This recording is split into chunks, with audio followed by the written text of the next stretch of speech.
Good morning, it's 7 o'clock and welcome to Mornings with Vision Frost. With Sophy and Wilf, a very good morning from me as well.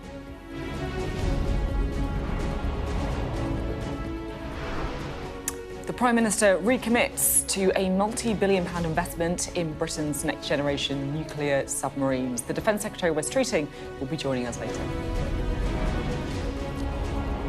A major incident in Suffolk after a wildfire breaks out hours after half of England is declared to be in drought, which could last until autumn.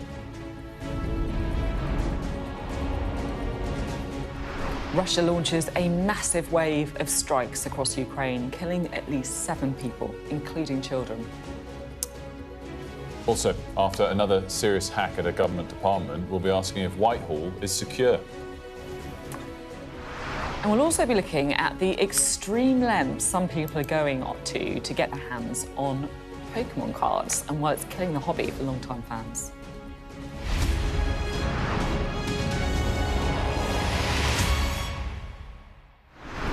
A very good morning to you. The Prime Minister is recommitting his government to spend £8.4 billion on Britain's next-generation nuclear submarine programme.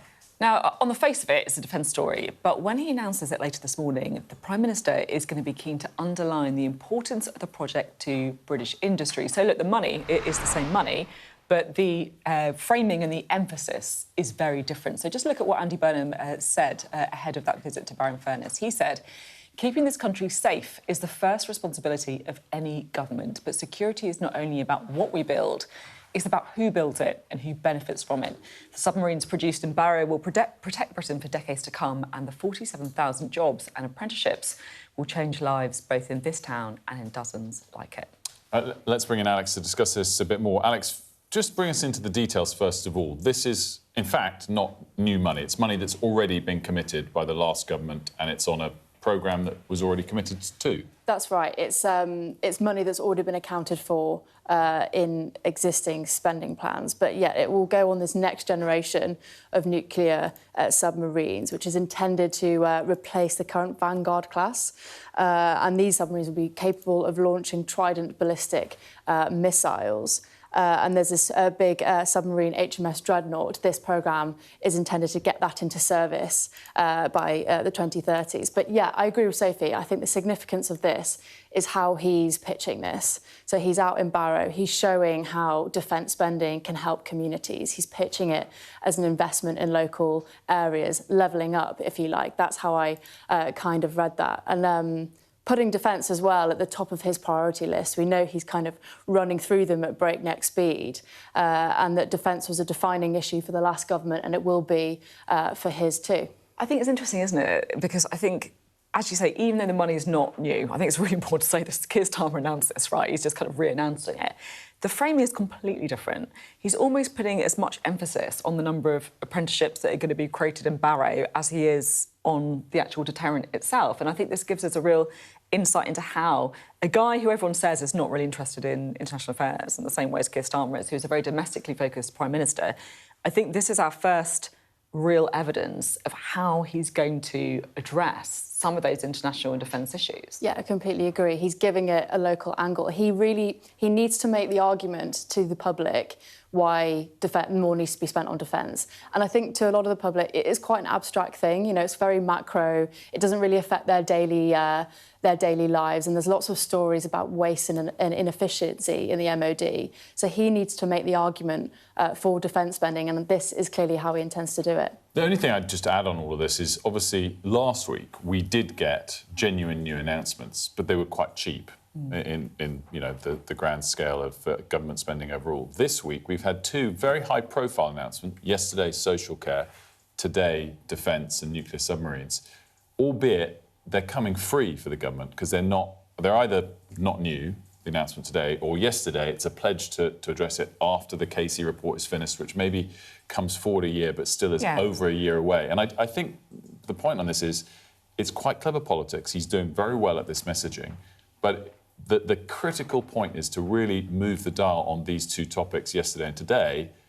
We have to wait for the budget and nothing comes free. They'll be expensive and something has to give to pay for it, whether it's taxes, spending elsewhere or borrowing. And look, he's handling the politics in the short term of it pretty well. Yeah, we're finding out who he is, right? Yeah, completely. But critics will obviously point out that the big issue is where you're going to find the extra money for defence. And so far, he's not been able to set out how he plans to spend 3% of GDP on defence by 2030, which is what John Healey wants, because he resigned over that matter. And obviously putting John Healey in the Treasury is a signal that Andy Burnham thinks it's important to increase defence, but he's still not explained how he's going to do that. And or if he wants to do it. Yeah. We're not even sure if he wants that target, right? Yeah. Thanks. Great stuff, thanks very much. You know who the ideal person would be to speak to today? It's the Defence Secretary. Yeah, lucky. Oh! He's coming up. We're going to be talking to Wes Streeting later on the programme about the investment, of course, in those nuclear submarines. He's a minister that knows how to squeeze extra money out of a Chancellor for an expensive department. Although, weirdly, I think that he might be the one telling the Chancellor not to spend as much money as the Chancellor wants to. Yeah. Do you think? Well, I mean, John Healey wants 3% by 2030. That's what he said as Defence Secretary. What do you think Wes Streeting wants less? He has absolutely not said he wants that target yet. I'll ask him if he does, but he hasn't said it yet. Let's look forward to that one. 7:15. Now, firefighters have been working throughout the night to try and contain a huge fire in Suffolk. The fire broke out just hours after half of England was declared to be in drought. So these are pictures of Dunwich Heath, which is a National Trust site just miles away from Sizewell C, which is, of course, in Ipswich. A major incident has been declared and people are being told not to go anywhere near the area.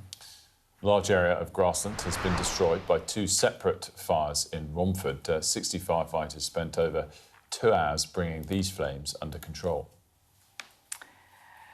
And look, you know, you can see why this is happening because of the lack of rain, frankly. The south of England has seen just 1% of its usual rainfall this month, and we're already seeing the impact of that. More than 20 million people are under hosepipe bans, and it's been a bit of a disaster for farmers too because, look, you know, just state the obvious, you know, fields dry out, crops fail, and then there's a risk of fire as well. Here's Tom Clark explaining. England's fields are parched, some even scorched by wildfires. Rivers and reservoirs are running low and the heat waves continue. All the ingredients for drought. And now it's official. The Environment Agency has declared half of England is in drought, with 7 regions across central, eastern and southern England affected. Almost a third of the country, including Yorkshire, parts of the southeast and northwest, is now in prolonged dry weather status, putting increasing pressure on farmers and water resources. Meanwhile, only the northeast is seeing normal conditions for this time of year. Why? Well, England's only had 7% of its average July rainfall. The south of England, just 1%. On top of that, there's the severe heat. 12 consecutive days, 30 degrees or above, driving off what little moisture there is in the soil. Drought criteria informed by river gauges, rainfall data and monitoring sites like this one, part of a UK-wide network measuring soil moisture based, get this, on how it scatters cosmic rays from space. The cosmic ray neutron sensor provides a field-scale measure of soil moisture. So we're counting neutrons over an area probably about 200 metres radially from this point. So if we're looking around us now, that's covering this field and a few of the adjacent fields as well. What are we looking at here? What we're seeing here are probably very similar values in terms of the soil moisture for the site, but we're seeing it reach those values very quickly and probably a bit earlier on in the season than we did previously. So what does a declaration of drought actually mean? Well, for most of us, not very much. 7 out of the 9 big water companies in England have already imposed hosepipe bans on us. But if you're a farmer, it spells disaster. At the minute, everything is being challenged, and so that is a direct result on our cash flow, you know, and farmers won't have the cash to reinvest in their enterprises at all. The whole aspect of the industry is depressed, is the easiest way of saying it, and it is right the way across the board, in the drought areas in particular. The declaration signals to farmers, water companies and industry to prepare for lean times, possibly for a long time. Rain forecast next week will be insufficient to reverse the drought. The long-range outlook is for high pressure and drier than average weather. An end to this drought may not come till autumn. Tom Clark, Sky News in Hungerford, Berkshire. You know, we always talk about the need to reform planning laws so that we can build more railways and prisons and things like that, and that's absolutely right. We also should be always talking about adding to that list more reservoirs, because we are in this extraordinary position in this country where we have hosepipe bans, it seems every summer now, and we have, you know, droughts, legally defined droughts now as well, and yet we have too much rain and flooding in the winter. A lot of Southern Europe, a lot of California, a lot of the other places where we talk about wildfires don't have that same supply of water. And we can solve this problem. So if in 5 or 10 years' time we're talking about the same thing, I think it is criminal failure on governments to not get on and build more reservoirs. The added kicker for it is a lot of people don't want a prison in their local area. A lot of people don't want a train station going through their backyard. Reservoirs, once they're done, it's disruptive at the time, once they're done, they're actually quite pleasant. They're very beautiful. I remember actually walking around the reservoir at my kind of nan's house quite a lot. Like, you know, it's... yeah, they can be very beautiful if they're done in the right places. And yet, you know, the Starmer government did announce 2, and the build time for when they're going to be finished is, I think, one was the mid-2030s, the others is the late 2030s. So only 2. We should be doing 10 or 20, and we have to just get on with changing our planning so that they come quickly. Would that be your day one thing if you were Prime Minister then? Build 10 reservoirs? Be high on the list, probably not day one thing. Love it. It'd be an important thing. And look, we were talking about this because we've been talking such a lot about... Is the job available? We've been talking an awful lot about the wildfires, of course, in the UK that we've seen, but also the ones in Europe as well, because the picture is much, much worse over there. The EU agency in charge of emergency response has warned that all of Europe could be on fire at the start of August. Well, huge fires are still burning in France and Spain, but we should say the good news is that some are now being contained. Here's our international correspondent, Alex Rossi, on the picture.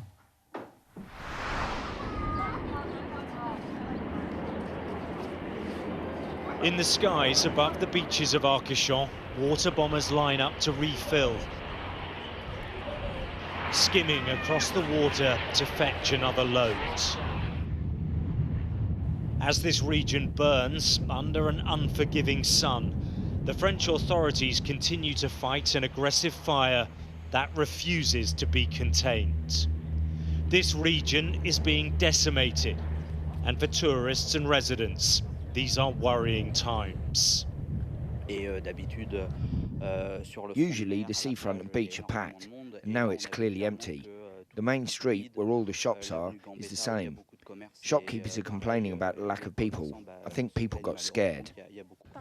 Of course we're worried. It's serious for the region, for the whole economy, for all the tourists who come here. It's tragic. And our region, which was so beautiful, is going to be scarred. Much of the Gironde has already been evacuated, and firefighters stare at maps, trying to understand where the blaze will strike next. This wildfire, the worst in modern times, remains highly volatile. The first thing you notice in these areas is not actually the heat, it's the light. There is no natural cloud in the sky, but the sun doesn't shine through here anymore. It leaks through the smoke. And the other thing is the quality of the air. This is a huge area. We're talking about 42,000 hectares of land, but the air quality is terrible. The smoke just catches in your throat all the time, and it doesn't really matter where you are. It's the same thing, very, very difficult to breathe. And the question people are asking here is how long this will last for. They're wondering the consequences of this environmental disaster, what it will mean for the future. Almost every firefighter in France is now in the southwest of the country. Such is the ferocity and scale of this inferno. I think it's starting to show on people's faces. The firefighters are exhausted, the volunteers are exhausted, the farmers are exhausted, but everyone is determined to protect this forest, which is our home. At the moment, the economic damage of this disaster is impossible to calculate. But many people have been made homeless, their properties destroyed beyond repair. Local volunteers are also providing a vital line of defence. This team stopping small pockets of fire from igniting again. It's apocalyptic here. You can see all along the street here. It's an apocalyptic episode for Le Porge and all the Gironde. So I'm with my bicycle, and it's a fat bike. I can go in the forest. I see the hotspot, and according to the hotspot, we come with the pickup, and we come with the water block and everything. Firefighters are making progress in places and have stabilised much of the perimeter of the blaze. But with another spell of intense heat, the next 48 hours will be critical. Alex Rossi, Sky News, Southwest France. Now, a massive data breach that inadvertently exposed the personnel details of thousands of Afghans applying to come to the UK was a foreseeable failure that left people endangered. That's the conclusion of a parliamentary inquiry, which found that the Ministry of Defence lacked the expertise to run the UK's Afghan relocation scheme after Kabul fell to the Taliban. So the MOD have come out to say that the leak should never have happened. Sky's Emma Birchley joins us now. Look, we all, I think, probably remember the story about this massive leak of all this information. What has this report found? So these are Afghans that were working with British troops, and there was this breach back in February 2022. It then wasn't discovered for 18 months. But what this report has found is that the data, the personal data of 150 Afghans, but also hidden data for 18,500 more, ended up on Facebook because an Excel spreadsheet had been shared by what was allegedly a trusted third party by a member of the MOD staff. Now, this report today from a committee of MPs has found that it wasn't an individual mistake, but a foreseeable systemic failure. And it's pretty scathing about the failings that have resulted in this. And they include weak operating procedures, insufficient training, an inadequate culture of data protection and accountability. And it found that the MOD basically lacked the expertise to be able to deal with this relocation scheme. There was also criticism of secrecy over this breach, and actually a super injunction, it was an unprecedented super injunction, was put in place, and that was meant to be there for 4 months while they dealt with this this issue, ended up being in place for nearly 2 years. And while initially justified, the report found that the length imposed serious costs on accountability and trust. And there was also secrecy because of Special Forces involvement. MOD saying this should never have happened. We're learning lessons. Emma, thank you very much indeed. Well, lots of defence stories to talk about this morning, including, of course, that investment confirmed in the nuclear deterrent. We can talk now, I'm pleased to say, to the Defence Secretary, Wes Streeting. Good to speak to you. First interview since you got the new role. Just talk us through what's being announced today with regards to the nuclear deterrent.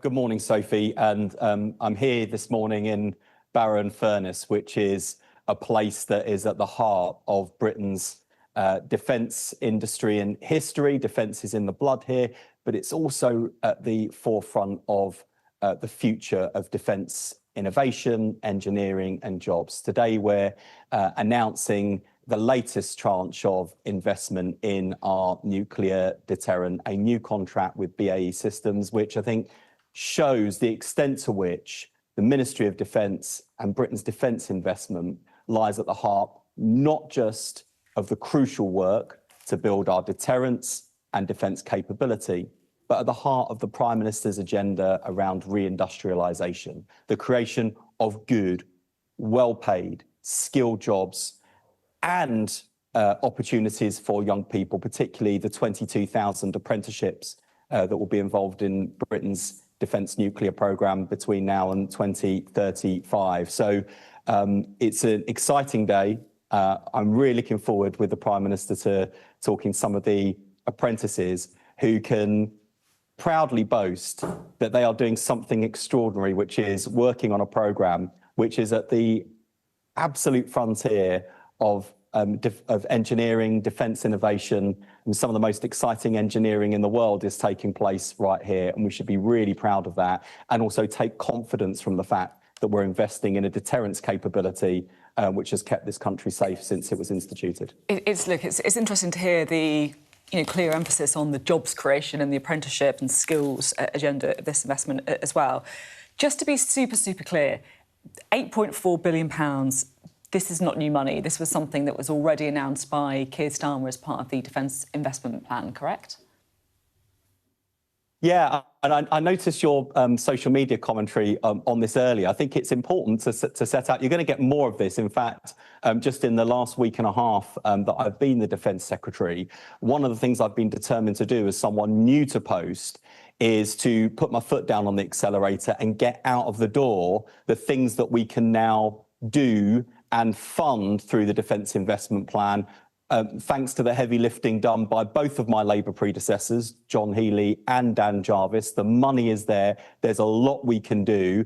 The Defence Investment Plan is there. Obviously, there's still some more work to do on funding for the medium and long term, but this is a moment for us to really hit the ground running, to get that money out the door, because it's building both our defence capability, which we need as a country after years of underinvestment, but it is also driving those jobs, those opportunities, reindustrialisation. I mean, defence nuclear, for example. I mean, there's a lot of jobs right here in Barrow, but thousands of jobs right throughout the country, including in the supply chain. So a lot to go at.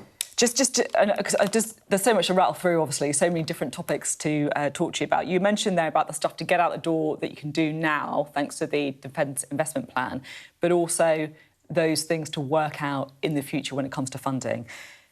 John Healey, who obviously had the job before you, said he was certain that Britain should reach 3% of spending of GDP on defence by 2030.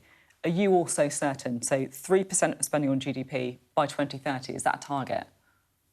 I endorsed John Healey's resignation letter wholeheartedly at the time.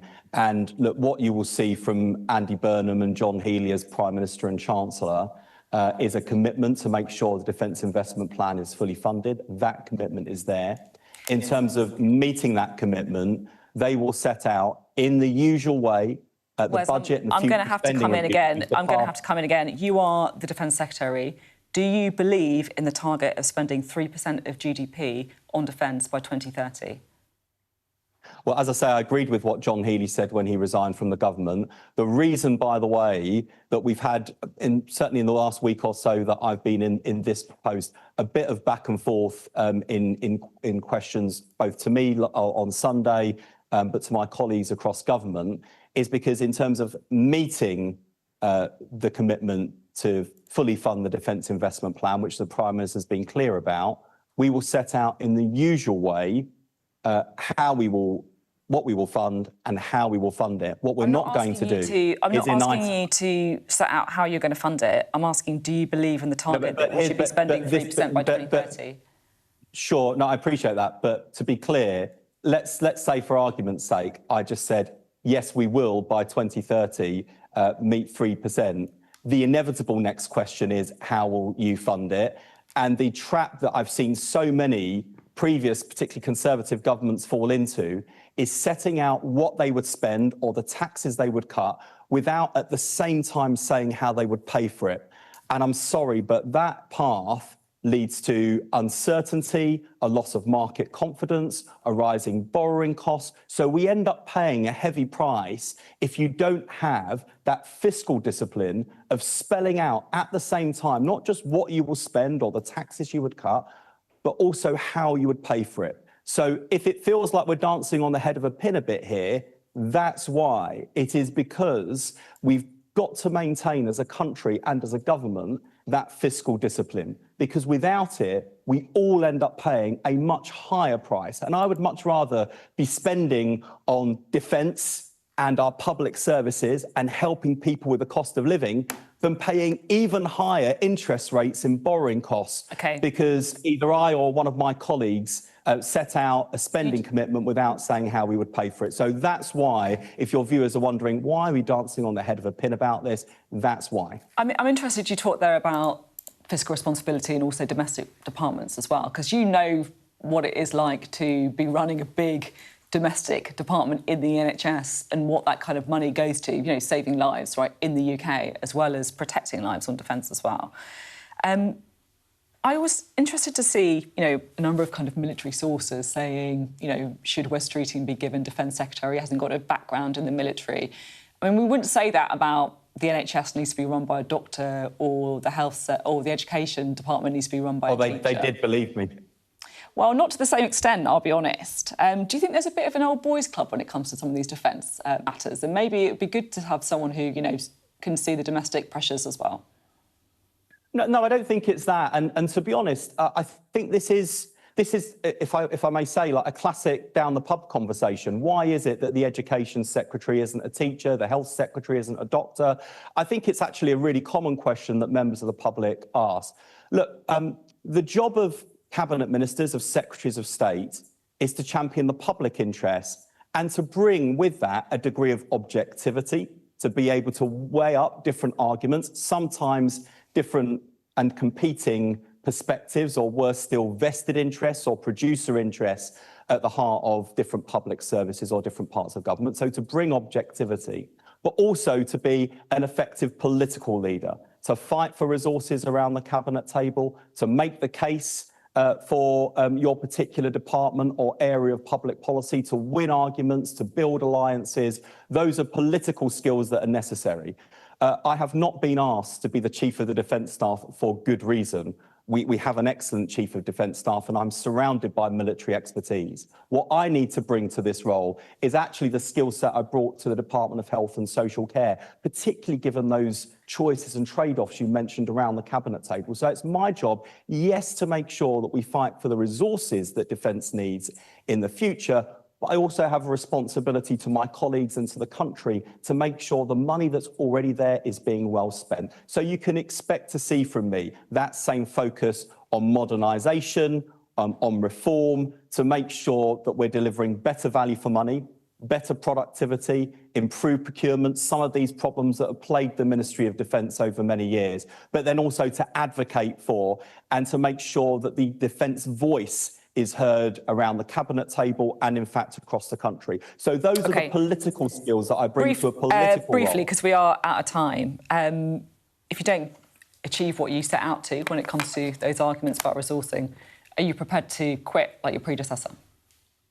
Well, I answered that unequivocally at the weekend and said yes, and then found my threat to resign splashed across the front page of the Daily Mail, so I might resist that temptation this time. The reason I answered the question so unequivocally previously is because I have 100% confidence in this Prime Minister and this Chancellor to make sure that the Defence Investment Plan is fully funded. If I didn't, I wouldn't have taken on this enormous privilege and responsibility, because, and I do feel, and I have felt in the last week and a half, that weight of responsibility, knowing that the work that we do in the Ministry of Defence is about keeping our country safe in a dangerous world, is about reindustrialising Britain and providing new opportunities. And if there's one reflection I have in my first week and a half as Defence Secretary, is that I wish I could tell you and show you so many of the remarkable people and capabilities that this country has, often held at great levels of secrecy. If I wasn't proud of this country and its armed forces before,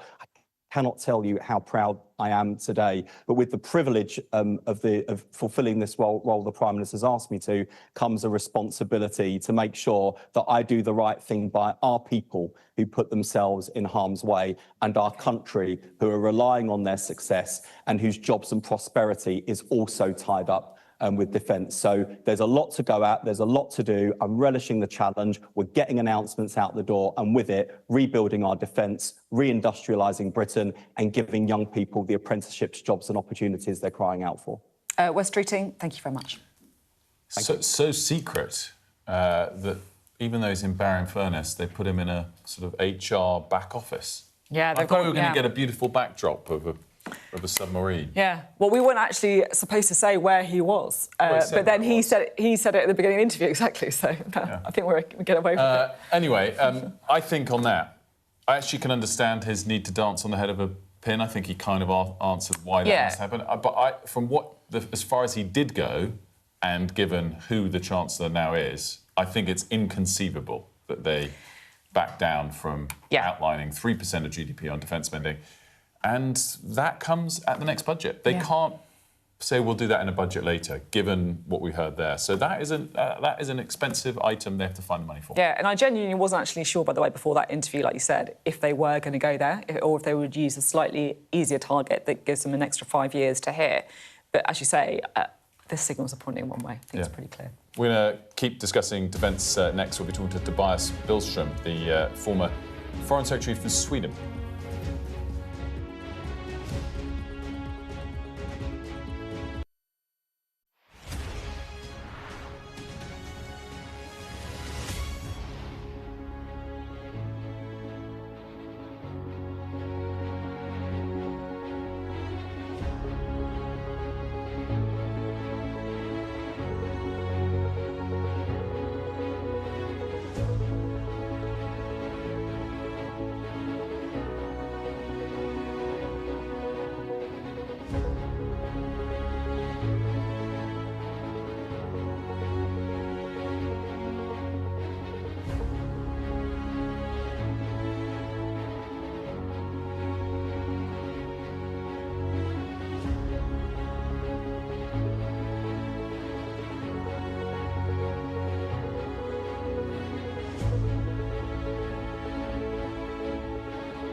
Hear that whistle and that crunch? We know that they're coming from the south of the city where there's a column of Russian armoury. I'm Alex Crawford and I'm Sky's special correspondent based in Istanbul. Look at that sheet of flames, and that has happened within minutes, and now it's coming from both sides and it's moving this way.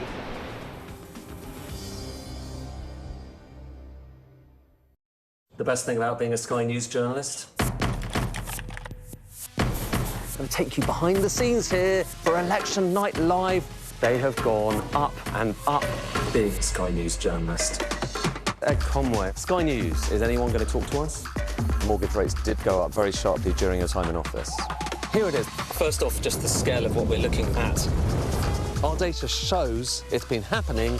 Question is, why it hasn't been stopped. What about the Prime Minister's today recommitting the government to a multi-billion-pound project upgrading the UK's arsenal of nuclear submarines? Andy Burnham believes investment in defence will provide thousands of opportunities for young people. Let's speak now with the head of strategy at Nordic Air Defence and the former Swedish Foreign Minister, Tobias Billström. Tobias, thanks so much for joining us. Good to see you. As we were just discussing with the Defence Secretary there, this is not new money, it's not extra money, it was already factored into our defence spending plans. Nonetheless, do you welcome, I guess, a recommitment to specifically the nuclear deterrent and the decision to try and make these things here? Well, thank you very much for having me. Yes, I think that it is excellent news, of course, that there will be continuity on Ukraine, but now tilted on co-production and cheap effects. That is roughly, as you've already been into in this program, this show, roughly 4.7 billion pounds still unfunded until budget 2026. And I think that from my point of view, from the point of industry, tight budgets means cost per intercept, the really decisive metric. And I think that this is something which we all have to understand, that Europe is scaling strike drones far faster than counter drone. And that gap is really a defensive one, which we have to take into account. Everything else that you brought up is good news as well. And I think that we should all be prepared to be able to counter any threats to NATO territory. And it's good that the UK, of course, have that capability. In terms of how Europe sees the UK and its ability to produce top-end military equipment, is Sweden, is Norway, are they countries that would look at the UK and say, yeah, we'll buy certain things from you, or have we lost that edge in terms of the view of European partners? No, not at all. And I can point to that one very prime example, and that is, of course, the BAE Hägglunds, a joint venture Swedish-UK company that has been about for many years now, and who has produced the CV90 armored vehicles, which have made such a great success in the battlefield on behalf of Ukraine. So no, I don't think that is the situation at all. I think that we all need to have the UK industry on board for Europe as a whole.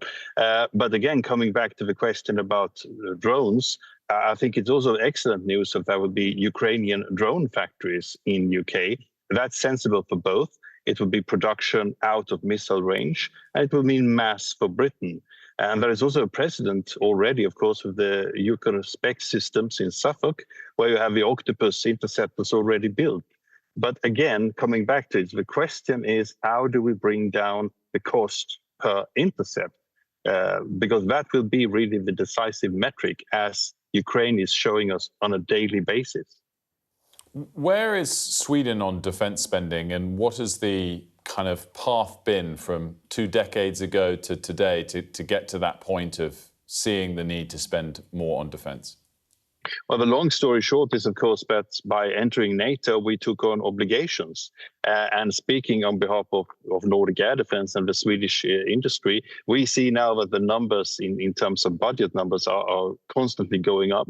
We are soon closing to the 3% in actual money decided by Parliament. And I think that this is really good news. We have not been lax, I would say, on our commitments. But of course, coming in as NATO's newest member mean also that we have to scale up our own industry. Luckily, we do have that. Having been a non-military aligned country meant that we built a good, solid defense industry. But again, the situation which we're into now is very different. And we should do this, I think, also in partnerships. And the UK is, as BAE Hägglunds is a good example of, a very good partner to Sweden. And we would, of course, like to see more cooperation also with the way the EU is structuring its defense program, the ability for the UK to pitch in. My own company is now also working towards establishing ourselves, Nordic Air Defence, in UK, because we believe that the message from the UK government is very clear. If you want to have contracts in the UK, you also have to do the manufacture there. Tobias, thanks so much for joining us. Good to see you. Thank you very much for having me. For decades, playgrounds across the UK have been home to children trading their highly valuable Pokemon cards. Are you a Pokemon fan? Or? Hopefully playing in the playground too. Yeah. You a Pokemon follower? No, past us. We're a bit too old. But you're a Panini football sticker follower. Yeah, but it's a bit different, I think. Is it? Yeah. Why? It's just Pokemon people on them rather than footballers, or we're going to learn why it's different. Maybe. Yeah, I mean they're big. It's big money, right? It's people love it. Kids trade these cards. You can get special shiny ones and all this kind of stuff. And I have to say, I think there's a few adults who might like Pokemon cards as well. Well, do you do it? No, I don't do it. But I just reckon, yeah. I think one of perhaps our show editor today, maybe. There we go. Is that right?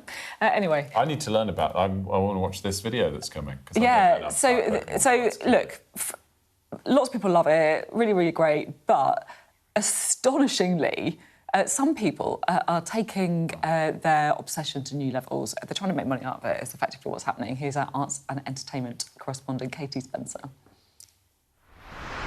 Sky-high prices, viral hype and card flippers. Trading cards now such big business, they're targeted by criminals. A collector's passion has become a speculator's playground, and genuine fans have had enough. You know the collectibles market is out of control when the police are called over princess cards. Crowds who'd queued overnight at Disney's flagship London store sent home after seemingly organised groups of scalpers tried to force their way to the front. I personally saw like kind of people wearing balaclavas, people with kind of hoods up and like hats down. Why? Because prices for Disney's newest trading cards are soaring.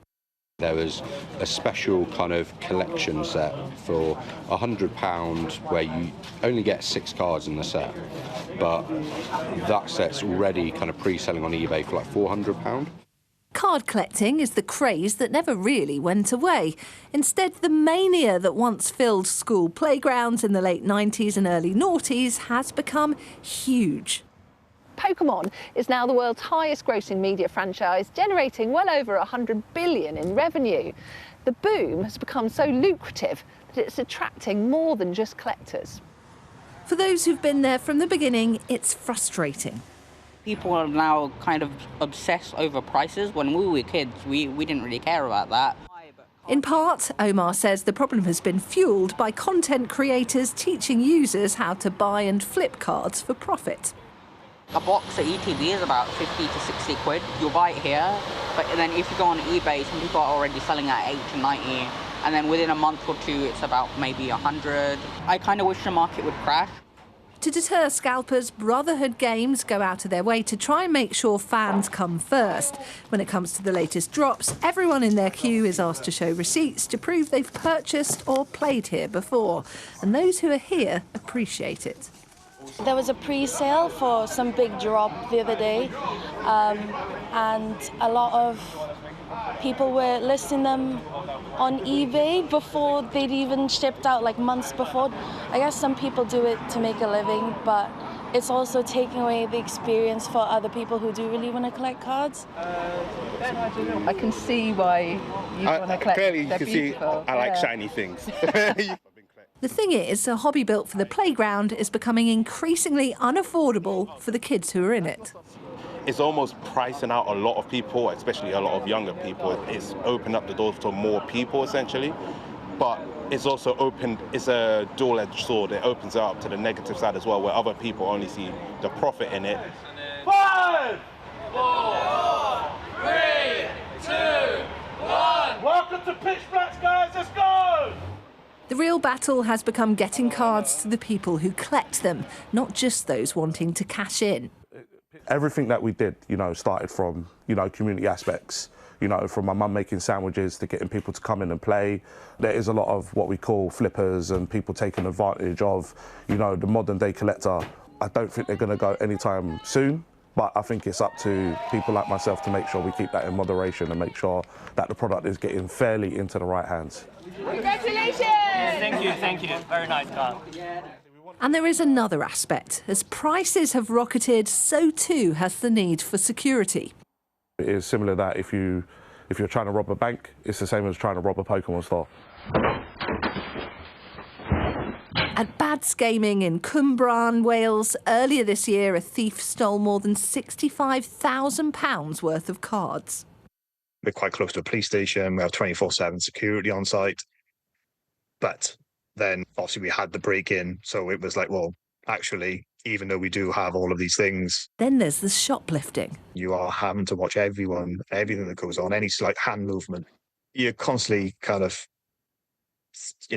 analysing threat levels, essentially, which, for the best part, what is really a child's hobby. In part, YouTuber Logan Paul's multi-million-dollar purchases of rare cards has helped push the hobby into the headlines.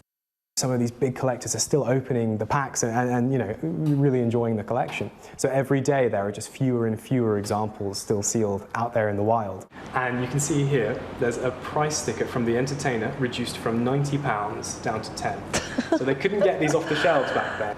Definitely worth the kind of £10,000, £15,000 range, maybe more. These are hard to find still sealed. Auction house Stanley Gibbons Baldwin's has handled some really rare sales. People are so desperate to get their hands on these at the moment. A number of months ago, we were lucky enough to have a PSA 9 Pikachu Illustrator card. and that's sort of sold through us for over £800,000. It's sometimes, you know, hard to wrap your head around the fact that a printed bit of cardboard can be worth so much money. With the older cards, there is a finite number out there. That demand, you know, is growing, and the supply isn't really changing. Pokemon has said it is printing more cards to tackle shortages, with a major new manufacturing expansion planned in the US as demand continues to outstrip supply. While that might make a difference, for now it's not being felt on the ground. With online card collecting going from a niche hobby to a social media-fuelled investment boom, rather than chasing Pikachu, some are treating him like a pension fund. Katie Spencer, Sky News. There you go. Learned a lot from that. Yeah. Yeah. Big money in Pokemon cards. Let's take a look now, shall we, at the weather. Dinner under the stars tonight? That reminds me of our travel insurance. You mean All Clear Skies? All Clear Travel Insurance sponsors Sky News weather. Cooler days are ahead, but meaningful rain, not sure exactly what that is, but probably rain that is going to help with drought conditions. Comes with an opinion. Meaningful rain still not expected across England and Wales. And look, that has got a serious line, of course, because that does mean bad news for those drought-hit areas as well. Central and southwest England will turn quite cloudy this morning with the odd shower, but Wales will brighten up from the west. Elsewhere, there will be some sunshine. Northern parts can expect showers, especially Scotland, and some thundery downpours possible there as well. It's going to be cooler and fresher than yesterday, but it will be still pretty warm for southeast England. Cloud and isolated showers over central and southwest England will clear into the southeast in the afternoon. Most of the places look fine. The north and the west should see a few more showers. All Clear Travel Insurance proudly sponsors Sky News weather. Up next, cybercriminals stealing the names and numbers of thousands of teachers. We'll speak to an ethical hacker about that next.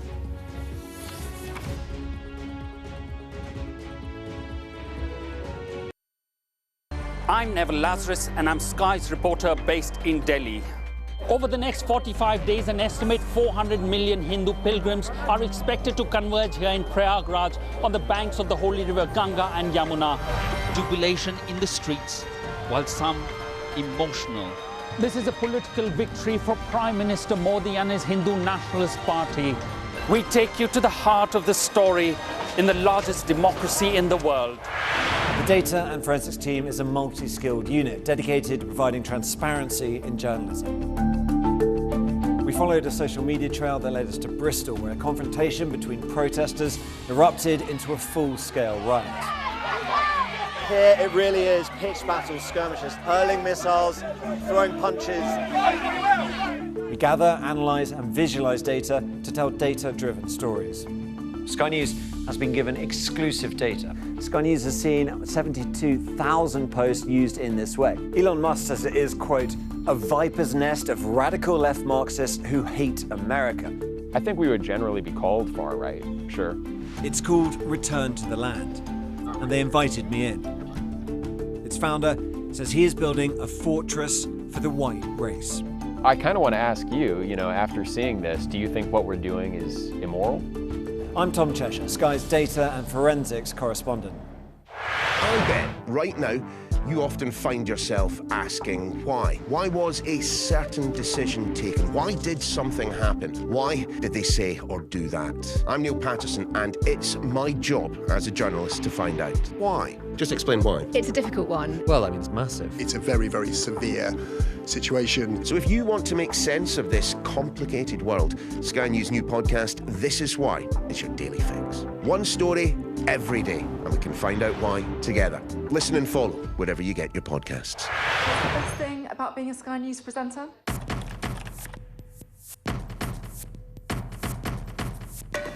We've done the work and the reading, so you don't have to. Being a Sky News presenter. Hello and welcome. Westminster, the heart of British politics. I'm so sorry about what happened to you. So what on earth is going on? It's not true. Can I tell you what I think? It's really unusual. Mornings with Rich and Frost. Let's crack on. Let's get started. Jubilation in the streets, while some emotional. This is a political victory for Prime Minister Modi and his Hindu Nationalist Party. I'm Neville Lazarus, and I'm Sky's reporter based in Delhi. Companies like these are helping India in its trajectory to be a serious player in space exploration. Sky News, get the full story first. An incident has occurred at the Department of Education as over 500,000 pieces of data have been stolen in a cyber attack. Well, according to the Times, it's said to have happened last week and involved over 600,000 records, so an awful lot, names, job titles and even contact details as well of head teachers and university staff. The government said it's now under control and the risk is not high. Let's bring in Rob Shapland, ethical hacker, cybersecurity awareness trainer. Rob, great to have you with us. Just remind our viewers who don't know, what's an ethical hacker? Yeah, good morning. So it basically means I get to pretend to be a cyber criminal. So I use all the same tools and techniques they do to try and hack into companies. But when I get inside, I don't then steal all the data like this group have. Instead, I just help them defend against it. And when you talk about the Department of Education or more broadly the government, we all often think perhaps a bit behind the curve with technology, a bit slow to adopt things. Is that the same? Is that fair? And is that the same as it comes to defending against hacks? Yeah, quite often. You'd think with these hacking groups, they'd want to target bigger organisations like banks and oil and gas that can pay a lot of money. But in reality, they go for the easier targets. So if they find some way of getting in, whether it be a phishing attack or some vulnerability that's exposed on the internet, they'll go for that organisation. In this case, it looks like what they've done, stolen over 600,000 records. And then what they want to do is they want to get paid for that. So they threaten to release the full information publicly if the company or the department don't pay. So it's like a blackmail thing, effectively, is what they're doing. Yeah, it's exactly like a blackmail thing. So I'm sure a lot of people have heard of ransomware. This is very similar. There's no encryption, so they haven't scrambled all the data. They've just stolen it and they're threatening to release it. So it's exactly like blackmail. I mean, it's really worrying because, if you look at school budgets, if you look at hospitals, for example, these are not organisations that have loads of cash sloshing around that they can spend on cybersecurity. What do you think needs to happen to keep details safe? That's the hard thing, because you're protecting so many people that work in that department and all the data they have. So unless you've got a huge budget, that's really, really difficult to do. So what you have to do is make sure you have enough budget if possible, but then also spend that in the right way.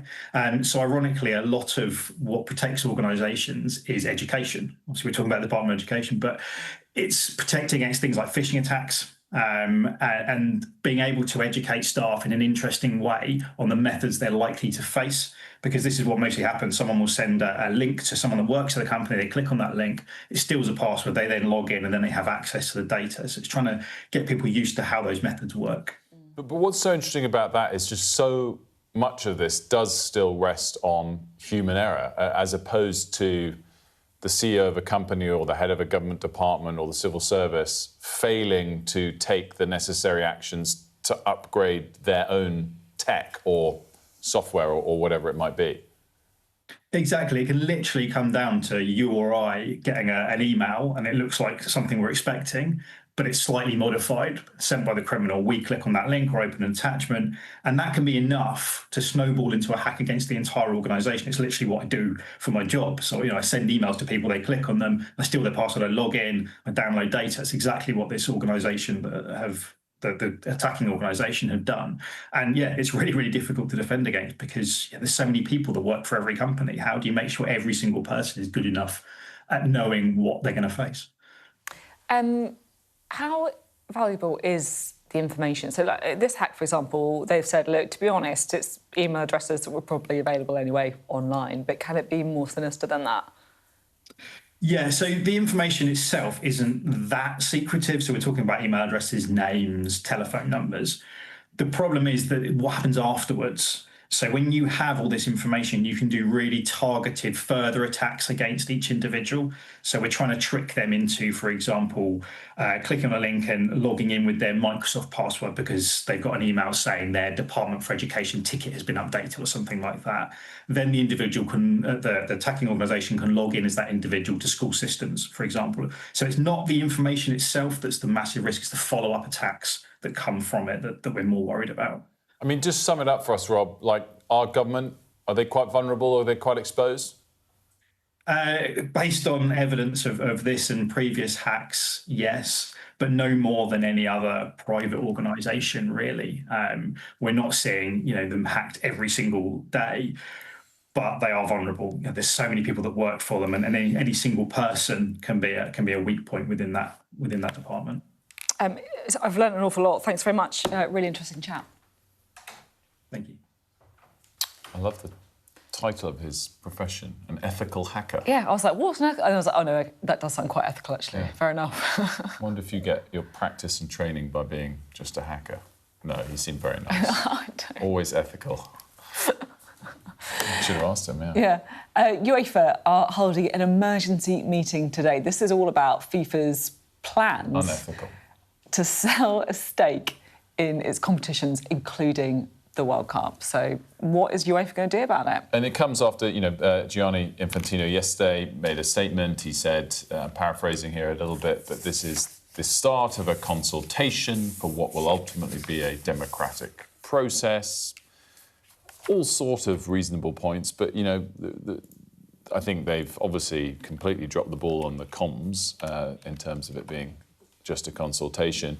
But most importantly, this democratic process point obviously comes back to the fact that the 211 member states all have an equal vote, and quite clearly the prospect of an extra £20 million for a small footballing nation is very compelling. Yeah. It's a very compelling factor. I think exactly. That's exactly it. So, yeah, UEFA are holding that emergency meeting, European football's governing body. They've come out to say that it crossed a line at FIFA already in the plans. We don't know exactly what's going to be discussed at the meeting. It's going to be a virtual meeting, but it will be very interesting to see how they come out after that meeting and whether there's any stronger coordinated action. We'll be right back.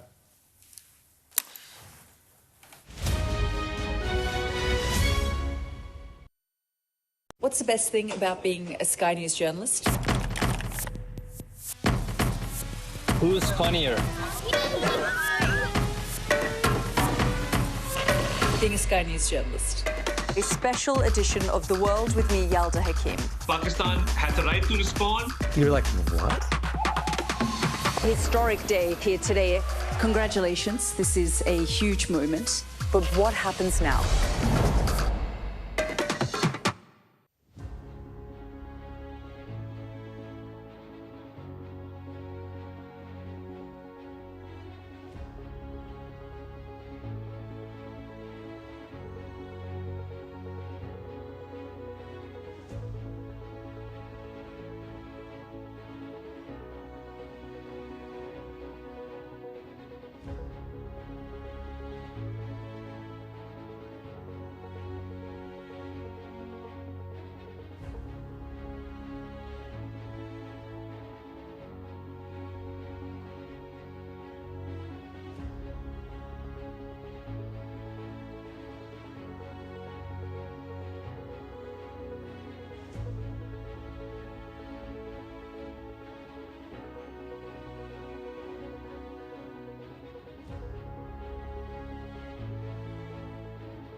Good morning, it's 8 o'clock. Welcome to Mornings with Ridge and Frost. We're Sophy and Wilfred. Good morning from both of us. Lots ahead. Prime Minister recommits his government to a multi-billion-pound investment in Britain's next-generation nuclear submarines. A major incident has been declared in Suffolk after a wildfire breaks out. It's just hours after half of England is declared to be in drought that could last till autumn.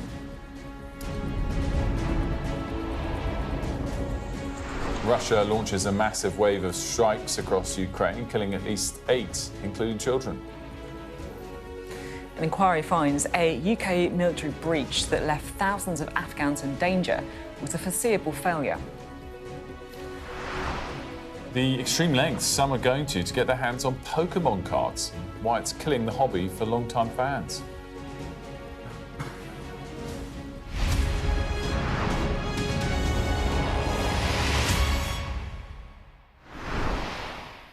Good morning. The Prime Minister, Andy Burnham, is recommitting his government to spend £8.4 billion on Britain's next-generation nuclear submarine programme. On the face of it, it's a defence story, but when it comes to the detail that the Prime Minister is pointing us towards, he's keen to underline the importance of the project to British industry and jobs. Yeah, it's the money is the same, but the tone is very different. So this is what Andy Burnham said ahead of the announcement in Furness.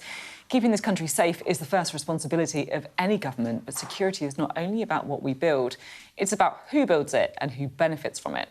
The submarines produced in Barrow will protect Britain for decades to come, and the 47,000 jobs and apprenticeships will change lives, both in this town and in dozens of places like it. So, in other words, he's effectively framing the defence spending that was allocated by Keir Starmer, by the way, and budgeted for by Keir Starmer, but he's framing it through his reindustrialisation project. You know, these are the towns and places that have been left behind by decades of politicians.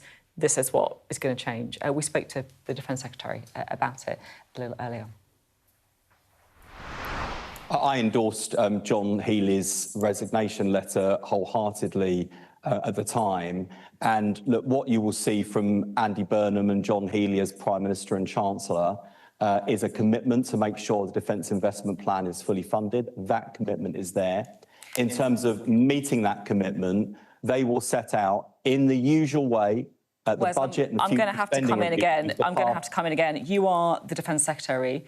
Do you believe in the target of spending 3% of GDP on defence by 2030?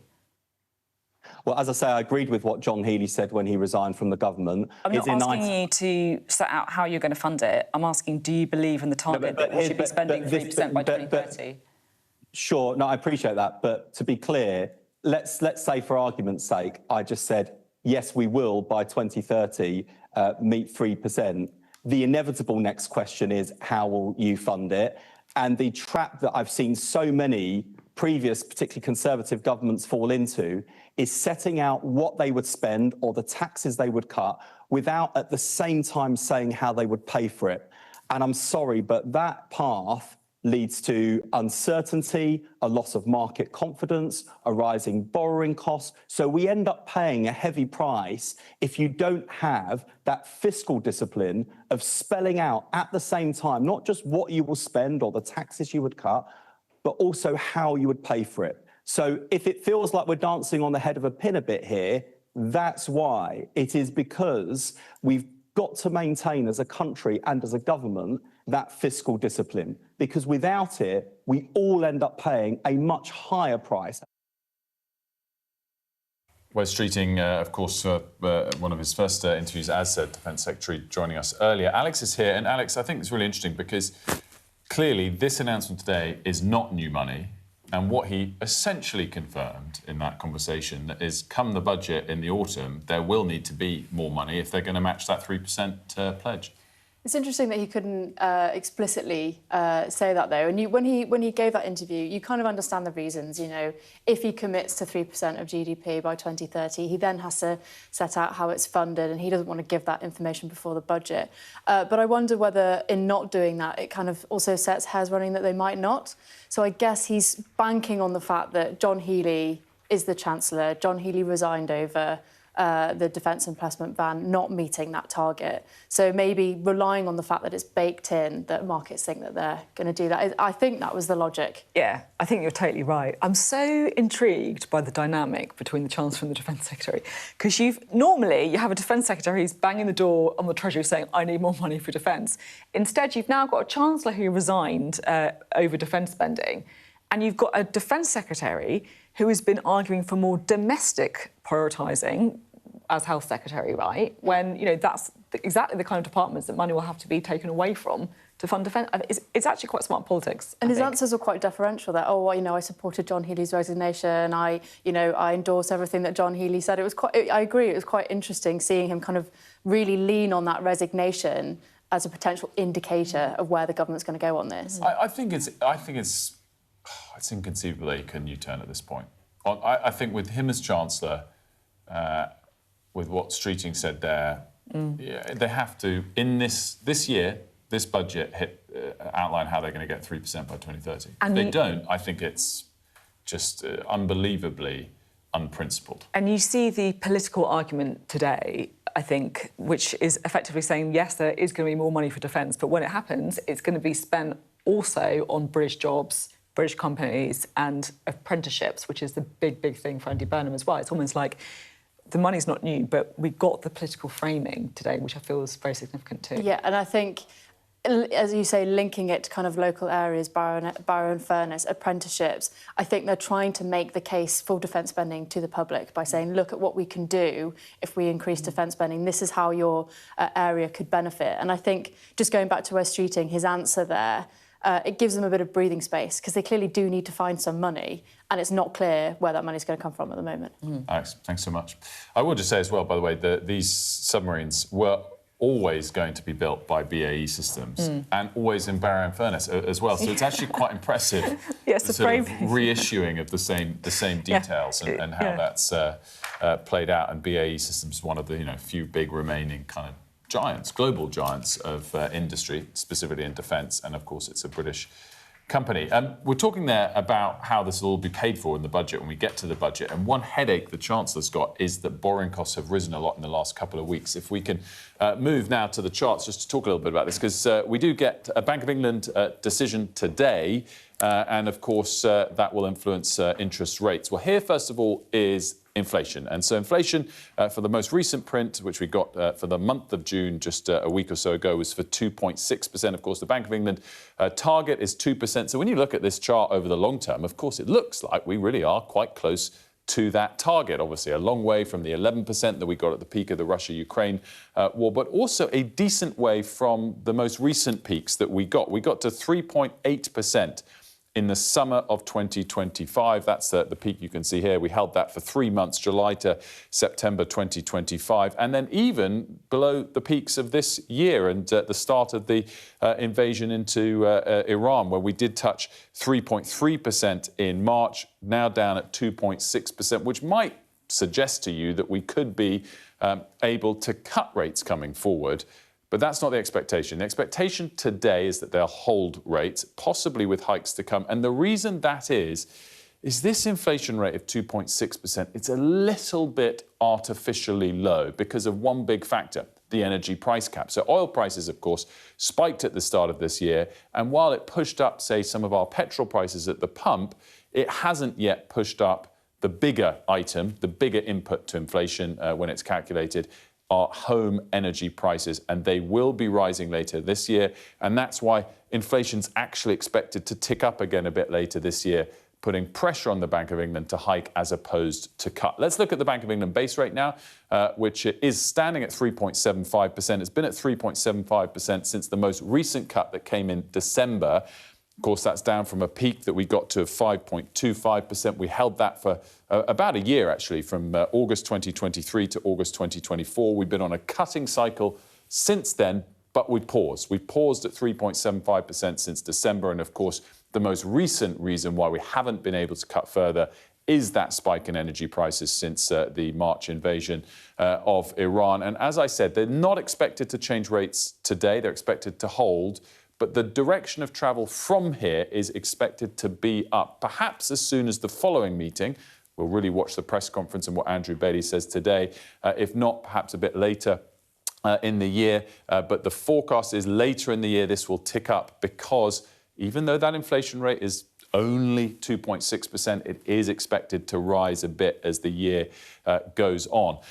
Just to sum some of those factors that the Bank of England governor will be thinking about up, let's have a look next at oil prices because in the very short term, another headache there for the Chancellor, for the Bank of England governor, because in the last 2 days we've spiked quite a lot again. Oil prices up another 2% today. They were up 5 or 6% yesterday as that 3-day pause in US bombing of Iran ended. More bombing last night, and we're now at $92 on Brent crude.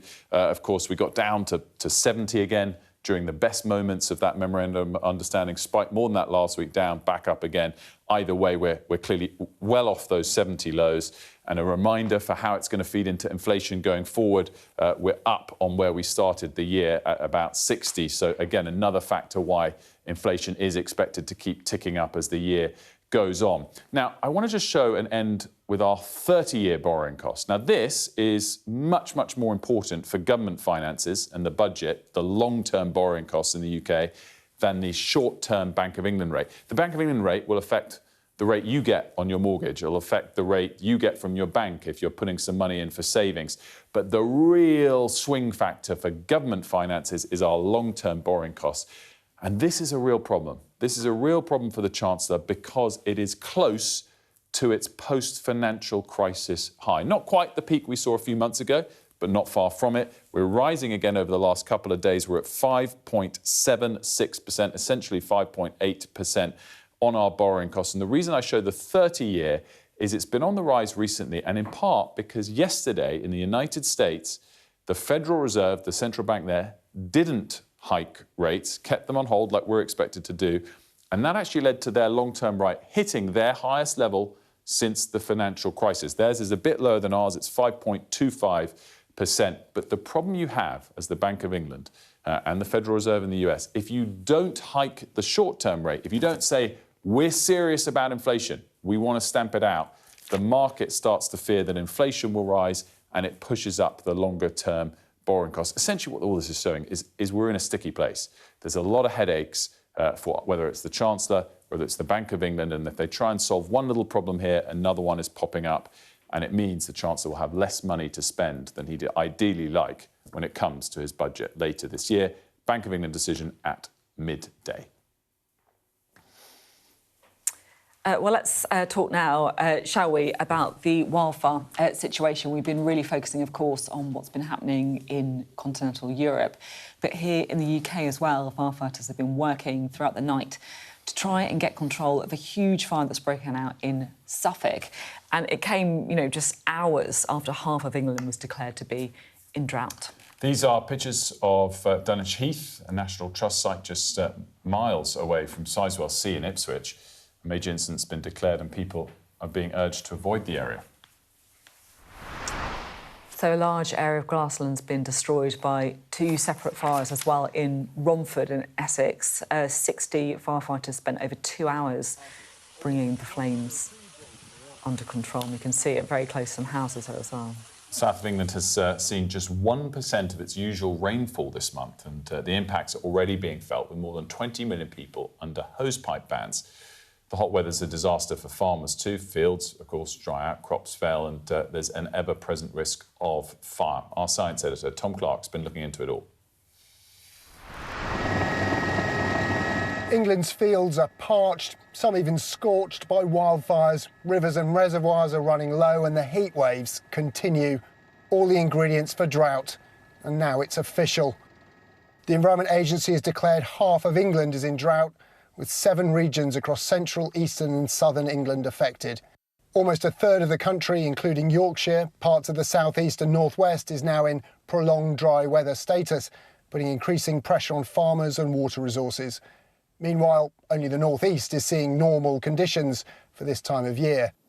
Why? Well, England's only had 7% of its average July rainfall. The south of England, just 1%. On top of that, there's the severe heat. 12 consecutive days, 30 degrees or above, driving off what little moisture there is in the soil.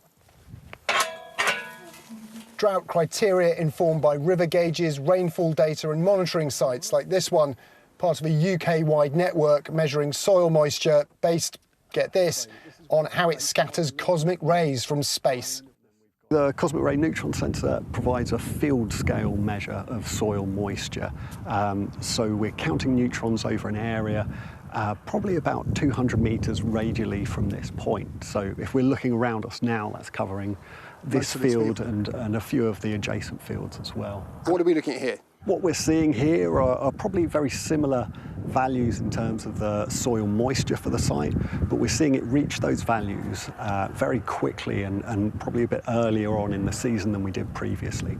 So what does a declaration of drought actually mean? Well, for most of us, not very much. 7 out of the 9 big water companies in England have already imposed hosepipe bans on us. But if you're a farmer, it spells disaster. At the minute, everything is being challenged, and so that is a direct result on our cash flow, you know, and farmers won't have the cash to reinvest in their enterprises at all. The whole aspect of the industry is depressed, is the easiest way of saying it, and it is right the way across the board, in the drought areas in particular. The declaration signals to farmers, water companies and industry to prepare for lean times, possibly for a long time.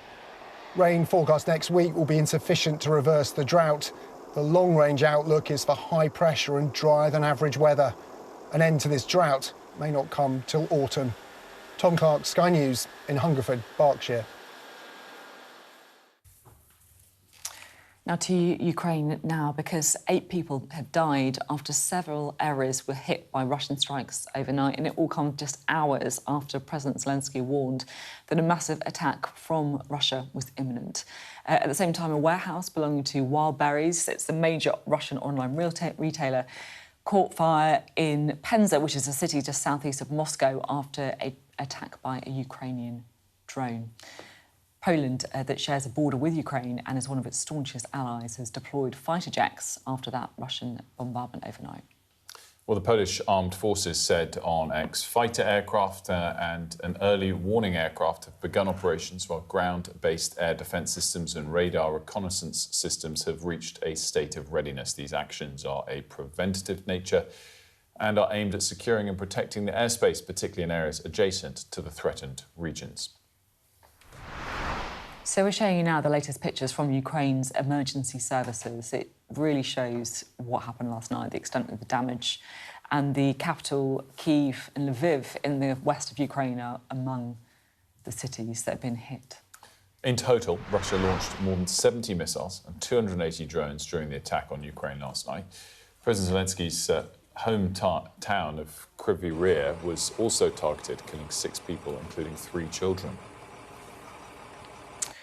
The Ukrainian president posted the following on X. This Russian terror once again proves that protection against the Russian missile threat is the most important task when it comes to saving the lives of our people. And this is not a task that can be left to Ukraine alone or to any one country alone. All partners know how and with what they can help. Untimely assistance and delays in the delivery of anti-ballistic missiles leads to this kind of destruction, these kind of casualties that, unfortunately, we're seeing today. Now, parliamentary inquiries found a Ministry of Defence data breach was a foreseeable failure that left Afghans in danger.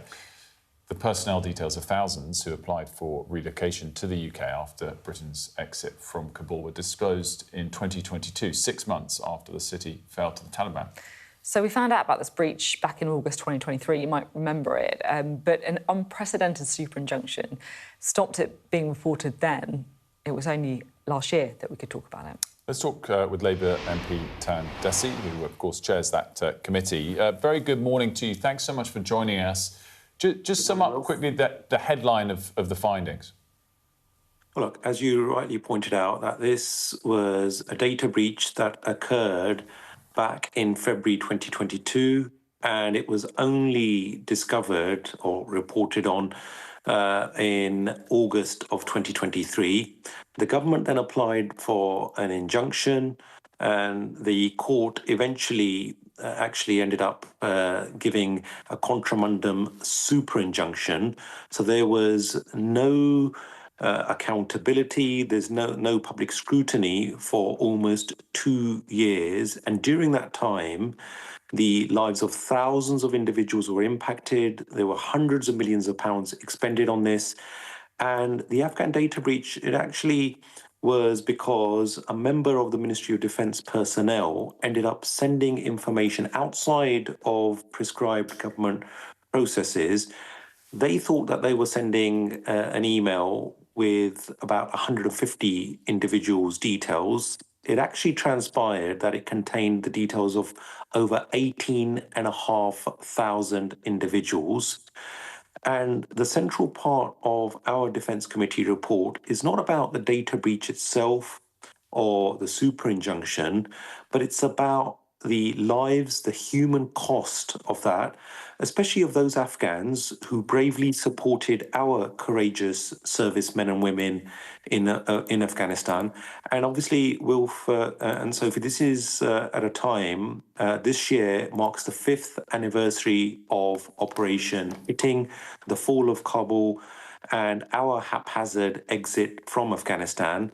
And it's also about a year since the super injunction was actually revealed to the rest of us in Parliament and in the media and beyond, so that we can then begin to look into what has actually transpired. Yeah, as you say, it's pretty depressing when you look at the state of Afghanistan, not least the treatment of women that is happening in Afghanistan right now, given the long history that the West has had with that country as well. Can I just ask specifically on this data breach? Because we've been talking about data breaches in other organisations like schools and stuff like that. Is the MAD just not equipped to handle this kind of information, sensitive information? Very eloquently said, Sophie. That was one of the findings of our Defence Committee report, that the Ministry of Defence should stick to defence. The running of complex immigration systems should be left to the Home Office. And it's important now, also, Sophie, that, as you rightly mentioned, that there are a lot of individuals in danger, whether it's in Afghanistan in particular, and the government has now asked individuals who may be at risk to self-move. Some of them may not be able to do so. And let us also not forget that the then Prime Minister, back during the fall of Kabul and during our exit, promised that we would move heaven and earth. So shifting heaven and earth to help those who had bravely helped our service personnel. And we must keep faith to that commitment. And it's important that the government now explains it has a policy of how it's going to help those who are not able to self-move. And in particular, Sophie, I want to concentrate on the triples. So there was actually a review done which found that more than 880 individuals, triples, by the way, were those within the Afghan Special Forces, so specialist units helping our servicemen and women. And more than 880 of those decisions were overturned. Originally, they'd been rejected. But now that exercise, that should be a corrective exercise rather than just sort of administrative procedure, because those individuals in particular were brave enough for the sake of their country and also for the sake of helping the UK in our operations. So we owe it to them to ensure that this commitment is actually seen through. Can I ask about a different topic, Tank? Because we got you here on a day when obviously there's a big announcement about defence spending, albeit it's defence spending that's already been announced, so it's more of a confirmation rather than any increase. We also were debating earlier with the Defence Secretary about where overall defence spending is going to go. Given who's now Chancellor, given the way he resigned as Defence Secretary, do you expect in the next budget a clear funded plan to get to 3% of GDP to be announced? Indeed, would it be deeply unprincipled, given his past role and resignation, if that wasn't the case? Well, Wilf, as you rightly pointed out, that the Prime Minister's announcement today, which, by the way, are very welcome, they are part of the government's overall commitment of £64 billion towards the defence nuclear enterprise. The previous Defence Secretary actually announced that in the House of Commons. And this is about actually replacing the ageing Vanguard fleet with the new Dreadnought class. And also it's about investing in SSN AUKUS, the AUKUS programme, which the Defence Committee did a thorough inquiry on.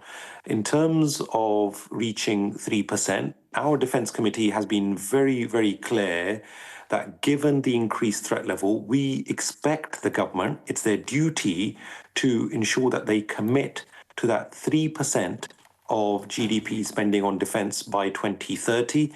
We, by the way, will have actually committed as a nation to that NATO-agreed target of 3.5% by 2035. In order to get to that 3.5% on conventional defence spending of our GDP, there needs to be a clear graduated increase. We don't want everything to be backloaded, because ultimately what that will mean is that a lot of the British taxpayer money will be eaten up by defence inflation. So that's why the likes of myself and other Defence Committee members and others across the House have been asking upon the government to lay out a clear plan as to when we're going to reach 3%, and then obviously arriving at 3.5% by 2035. And I expect that the Chancellor, who himself has been a strong champion of defence, as you rightly pointed out, actually resigned as a matter of principle on this very issue. I'm sure that he, along with the new Defence Secretary, will be in due course, very, very soon, I hope, be charting out that path to when we will reach 3%. Tan, thank you so much for joining us. Great to see you as always. Thank you. Thank you. Right, let's get more now, shall we, on those wildfires in Europe, in France and Spain, and also across other parts of Europe as well. The EU agency in charge of the emergency response has said that every single country in Europe, all of Europe, could be experiencing fires by August. The southwest of France is bearing the brunt of the fires, and an area 4 times the size of Paris has been destroyed on the outskirts of Bordeaux. Well, Sadia is there for us. Sadia, you've been reporting there for some time now, really on the front line against the efforts to get this fire under control. What's the situation there this morning? Well, there's a real sense of relief around Bordeaux. That's where I am right now. And I don't know if you can hear the streets are wet. That's because currently it is in a thunderstorm session. So the heat wave weather alert ended, and now it is thunderstorms. This is quite typical after a large fire, and a real lot of sense of relief because the black clouds in the sky aren't smoke, they are rain clouds. That will surely help moisten the ground around this area and where the fires have been, which is essential for the fire to remain contained, and it has remained contained for more than 48 hours now. And what we're seeing are firefighters more relaxed, more relaxed around those fire regions, and also lots of people being allowed to go back home. So 60,000 people who had been evacuated. Remember, there were nearly 130,000 who were evacuated. Now have been given some clearance to get home. There are conditions. They have to keep their phones on. They have to keep a bag packed, because everybody knows this is quite a volatile situation. And fires can re-emerge, reignite, and then they can spread very quickly. The wind has also picked up, and you get that with this sort of weather. And so then if a fire does spark up, it can spread. Embers fly off, and if they catch onto something that is dry, that fire can spread quite easily. But overall, the authority is very positive that for now, this fire is contained. It is no longer a threat to the surrounding areas, including the city of Bordeaux, which has a population of around 1.3 million people. So a real sense of relief, but still some danger in the fire zone. Sadia, thank you so much. Sadia reporting there from France, but of course we will also keep you posted on the wildfires that we've seen in Spain, but also in the UK as well overnight. We're going to take a quick break. When we come back, we'll be talking to Layla Cunningham of Reform, and followed by that we'll be talking to Charlie Nunn, the CEO of Lloyds. So we'll be right back.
that whistle and that crunch, we know that they're coming from the south of the city where there's a column of Russian armoury. I'm Alex Crawford and I'm Sky's special correspondent based in Istanbul. Look at that sheet of flames, and that has happened within minutes, and now it's coming from both sides and it's moving this way.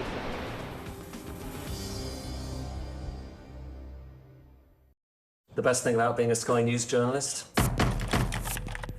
I'm going to take you behind the scenes here for Election Night Live. They have gone up and up. Being a Sky News journalist. Ed Conway, Sky News, is anyone going to talk to us? Mortgage rates did go up very sharply during your time in office. Here it is. First off, just the scale of what we're looking at. Our data shows it's been happening. Question is why it hasn't been stopped. Welcome back. So our next guest is Reform. The London mayoral candidate, Leila Cunningham, joins us now. Great to have you on the programme. First up, I just wanted to get your reaction to the Zach Polanski furore, if that's OK. Police have said that they're not going to be taking further action against a Green Party leader for sharing this image of someone wearing a T-shirt with a picture of a guillotine and the words, "We're only making plans for Nigel." Do you accept that it didn't cross the criminal threshold? Normally I wouldn't, but when you view Lucy Connolly and you view other people that have been prosecuted for similar offences, I would expect it to be applied similarly across the board. You know, the CPS guidance does say that they won't prosecute communications that are simply offensive or shocking or disturbing or rude. But I think this goes beyond that, especially in view of what happened to Diran. I'm surprised that it hasn't led to more criminal investigation. Could you say that maybe there is a little bit of a difference in that this was sharing a post rather than making the initial post yourself, if that makes sense? So, you know, the police have said that they have determined a crime should be recorded in relation to the wearing of the T-shirt. They've referred that to Avon and Somerset Police. I mean, you can think it's appalling that like Polanski should have apologised, but also maybe think that this isn't a great use of police resources. I mean, I'm just going to take you back to the Makerfield by-election when the candidate there shared a post about Carol Volderman, and you and the press and everyone said he was not, you know, he's a misogynist, he should not be an MP, and he did not create that post either. So just to say, no one said it should be criminal, though. I think that's kind of my point. I'm just saying that he was. Like, I accept that this is really, I think it's appalling. What Zach Polanski did, but I'm talking about the criminal thing. He didn't face a criminal investigation for that. Yeah, but that's not my point. Is that he reposted something that was very unsavoury, but he got blamed for it as if he had created the post. It's just addressing your question that there is a difference between creating a post, being the originator of it, and reposting. I'm talking purely in criminal terms. Yes. Not... But I'm saying there is the responsibility is the same, because you put it on your platform. Whether you created it or not is almost irrelevant. You create it, you post it for everyone who follows you to see and influence them. So the police are wrong, you think, then? The Met Police have got it wrong? I mean, I think the police in this case, especially in view of previous cases, are wrong. Yeah, and I think they should investigate it further. That was a very, very. I mean, I was shocked when I saw their T-shirts, and for the leader of a political party to repost that is quite remarkable. I think that everyone would agree about the level of threat that is faced by politicians, the kind of abuse and the death threats that politicians face. It's something you've spoken about yourself as a Muslim woman. I don't know if you wanted to talk a little bit about that, but, you know, it's clearly something that is a huge issue for a lot of people in the public eye. I mean, yeah, I mean, you know, since Anne passed away, I've had, my door was tagged, my car was attacked, and actually I just got a letter from the Met saying that they haven't spoken to me, they haven't taken a witness statement, and they've just told me, you know, we're not going to pursue it anymore, there's no more lines of inquiry. So do I feel protected by the police right now? Not really, to be honest. Do I feel slightly in danger? A bit, yeah. But listen, I think it comes with the game, and I'm not the only one. And just because I'm in the public eye, I speak to loads of women on the tube, on the streets, who feel just not safe, because, as you know, there's a rape recorded every hour in London, and only 6% end up in a charge. So the lack of security doesn't only apply to politicians, people in the public eye. Sadly, it applies to everyone, and it really needs to be addressed. Yeah, I'm sorry, that's actually awful to hear about the situation that you sort of found yourself in. Do you think that there is a bit of a problem where there is a certain level of protection that is offered to MPs, like a formal process, but if you are someone like yourself who is not an MP but you are a politician in the public eye, then you don't get that? No, but I struggle because I wouldn't. There are so many people who have an opinion, public or not, but I'm sure face threats all the time. And I think rather than giving me my own personal security, I think I would want a more robust police approach and investigation and protection across the board for the public and for those politicians. Can I talk to you about donations made to Reform? There's a story in The Guardian today that George Cottrell transferred $2 million to his mother, Fiona, before she then donated to Reform UK in 2024. We already know that police have launched an investigation into £500,000 worth of donations made by Fiona Cottrell to Reform. We believe it's around disguising donations that wouldn't have been allowed or using false information about the identity of a donor. How seriously does Reform take these allegations? I mean, very seriously. We take vetting extremely seriously. Donors of candidates, obviously, things slip through the net. That was before my time. I can't comment on it. I'm not privy to that kind of information. I don't know what you want. I mean, we take vetting very seriously, as we have to. I mean, I'll be honest, it does feel like some of these donations, some of the gifts that were received, is having a bit of a hit on your polling. I mean, it looks a little bit like a kind of rich boys club. Is that fair? I think if you dig into the finances, perhaps, of a lot of political parties, you'll find that a lot of them are funded by very rich individuals because they're the only ones that have disposable income to donate to political parties. But at least we can trace them in other parties, then that's kind of the problem, isn't it? No, but I don't know if the press has tried to trace all the other donations that have gone to other political parties. It seems that it's very focused on Reform. And listen, bring on any. We'll take it on the chin. But I'm just saying, I don't feel that there's been such a deep dive into other political parties. But yeah, I mean, the police will conclude what it has to conclude. I don't want to preempt it. Just finally, Reform weren't invited to talks on social care. Should you have been? Definitely, we should have been. As you said, we're polling. Okay, the past two we haven't, but before that we were polling so high. We control so many councils that do control social care, and it's very dear to all our hearts. My mum is 92. Luckily, I've got loads of siblings. We all pitch in to take care of her, but it's a huge burden. When I come home from work, I'm tired. I have to go check on my mum. But I will say this: I do think it does need to. My sister was diagnosed with cancer, and it was terminal. She actually received better care at home from care workers than she did in the hospital. They were remarkable. And the burden, and she couldn't get up from her bed at some point. With a woman who was very fit, they had to hoist her up in a hoist just so she could go, to go to the mirror, to the toilet, and they did all that. And it was women with not much strength, and they were remarkable. It does need to be reformed. I think the question between all the political parties is how it's going to be paid for. Yeah, I think what you say will actually resonate with a lot of people. When you're in that situation, when you're end of life, all you want to be is with your loved ones at home, right? And anything we can do to try and make that possible is got to be a good thing. Thank you very much indeed. Thank you, Sophie. Now, for decades, playgrounds across the UK have been home to children trading their highly valuable Pokemon cards. Many have kept their cards well into adult health. I feel the person writing that script may have a little confession that they want to make to us. I don't know, Wilf. But now they do worry that the joy of collecting is being killed by people exploiting them for profit. Here's Katie Spencer investigating. Sky-high prices, viral hype and card flippers. A collector's passion has become a speculator's playground, and genuine fans have had enough. The collectibles market is out of control when the police are called over princess cards. Crowds who'd queued overnight at Disney's flagship London store sent home after seemingly organised groups of scalpers tried to force their way to the front. Card collecting is the craze that never really went away. Pokemon is now the world's highest grossing media franchise, generating well over $100 billion in revenue.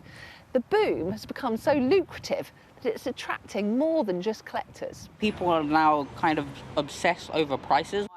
In part, Omar says the problem has been fuelled by content creators teaching users how to buy and flip cards for profit.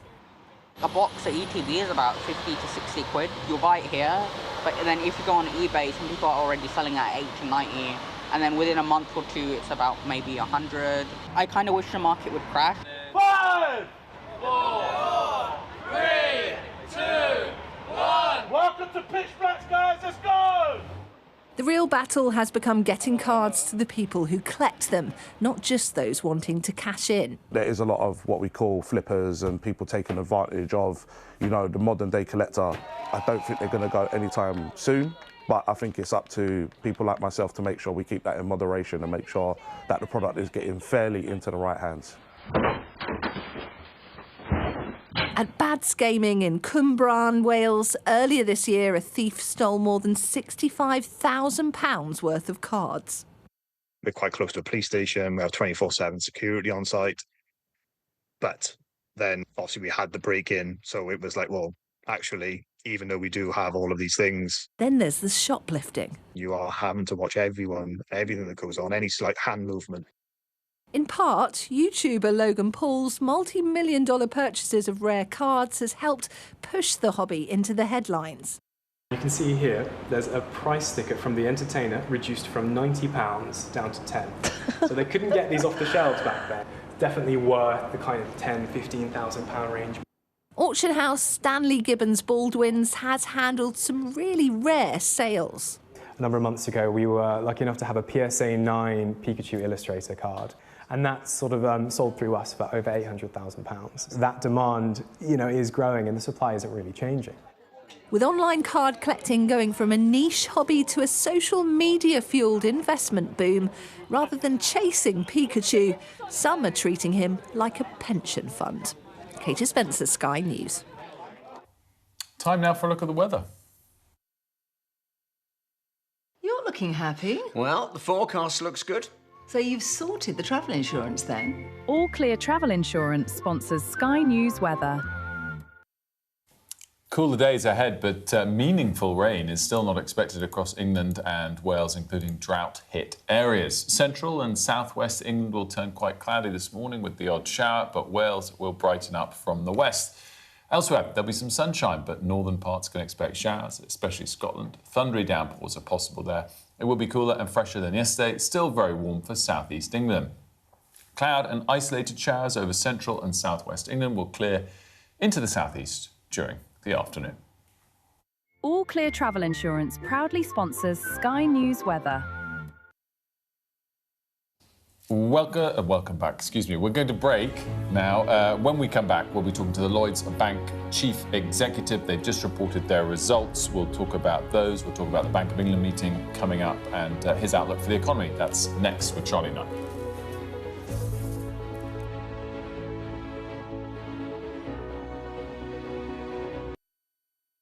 I'm Neville Lazarus, and I'm Sky's reporter based in Delhi.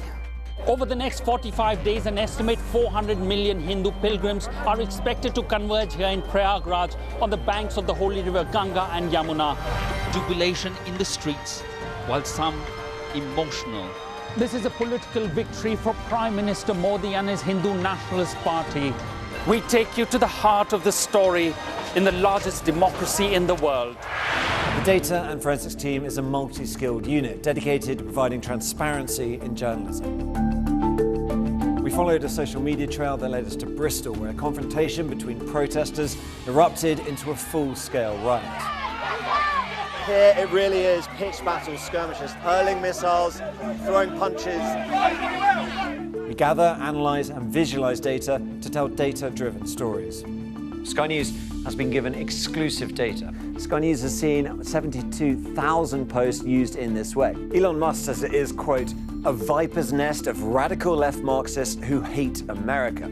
I think we would generally be called far right, sure. It's called Return to the Land, and they invited me in. Its founder says he is building a fortress for the white race. I kind of want to ask you, after seeing this, do you think what we're doing is immoral? I'm Tom Cheshire, Sky's data and forensics correspondent. I bet right now you often find yourself asking why. Why was a certain decision taken? Why did something happen? Why did they say or do that? I'm Neil Patterson, and it's my job as a journalist to find out why. Just explain why. It's a difficult one. Well, I mean, it's massive. It's a very, very severe situation. So if you want to make sense of this complicated world, Sky News' new podcast, This Is Why, is your daily fix. One story every day, and we can find out why together. Listen and follow wherever you get your podcasts. What's the best thing about being a Sky News presenter?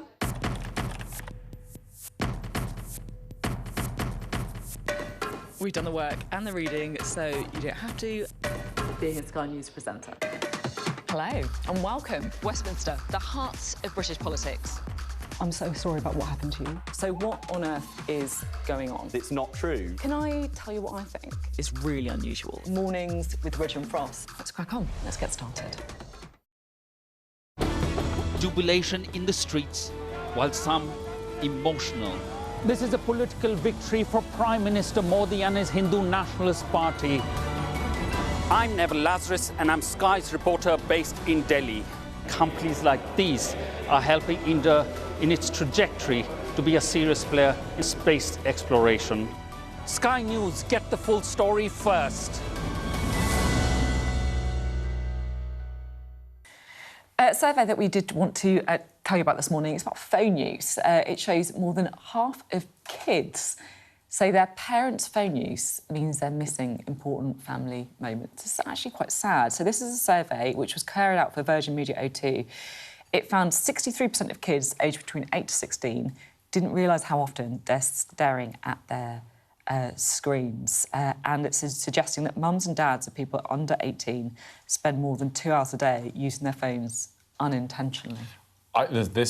We all try and curtail our kids watching screens, and we probably all fail to not look at our own screens in front of them enough. Yeah. It is really hard, though. Yeah. But I think it's a really important one to take note of. Right, time for our next interview. We're delighted to say that we're able to speak to the Lloyds Banking Group Chief Executive, who reported their numbers this morning with £3.1 billion of profit after tax. We're joined by Charlie Nunn. A very good morning to you, Charlie. Thanks for joining us.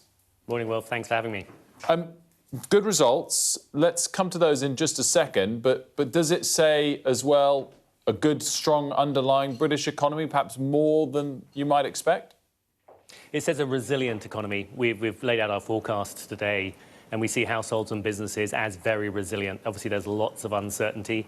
We're predicting a kind of 1 to 2% real GDP growth over the next 3-4 years. So resilient, slower growth, but it continues to be more of the same. And the opportunity is to get really businesses and households having the confidence to invest more, because they do have the capacity to do that if we can get the right environment.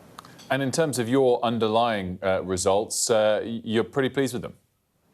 Yeah, look, we announced two things today. One is a strong set of Q2 results, and that's the consequence of our 5-year strategy, getting back to growth, winning market share, really innovating for our customers. And then the second thing we've announced today is actually our strategy out to 2030. We're calling it Accelerate 2030. And that's really raising our ambition around how we serve our customers across our retail, commercial, insurance, wealth businesses. We want to be simpler, smarter, more connected. And there's some great things coming. I'll give you just a couple of tasters. We want to help 1 million new customers start to invest using AI tools. We want to really improve our rewards offering for customers and be Britain's most rewarding bank. We're launching a new payments wallet, Lloyds Smart Wallet, with digital assets and payments, and we're going to double the number of relationship managers in every community supporting small businesses. So a really ambitious strategy that we're excited about. In terms of the sort of negatives in your earnings, I always look out for whether provisions for bad loans, whether the money you're setting aside for loans potentially going bad in the future rises or not. And at kind of later stages of cycles, it's often something to tick up. Are you seeing signs of that or not? No, we're not. There's a slight change in our reported results today, which is actually about model and assumption changes. It's not about the underlying resilience of our customers and specifically our portfolio. It comes back to that point, which is we're seeing households and businesses, although facing uncertainty, have been unbelievably resilient. One of the important data points, since in the last 5 years, households and businesses' indebtedness has actually declined 20% for households and 30% for businesses. And that's why I think you're seeing this resilience.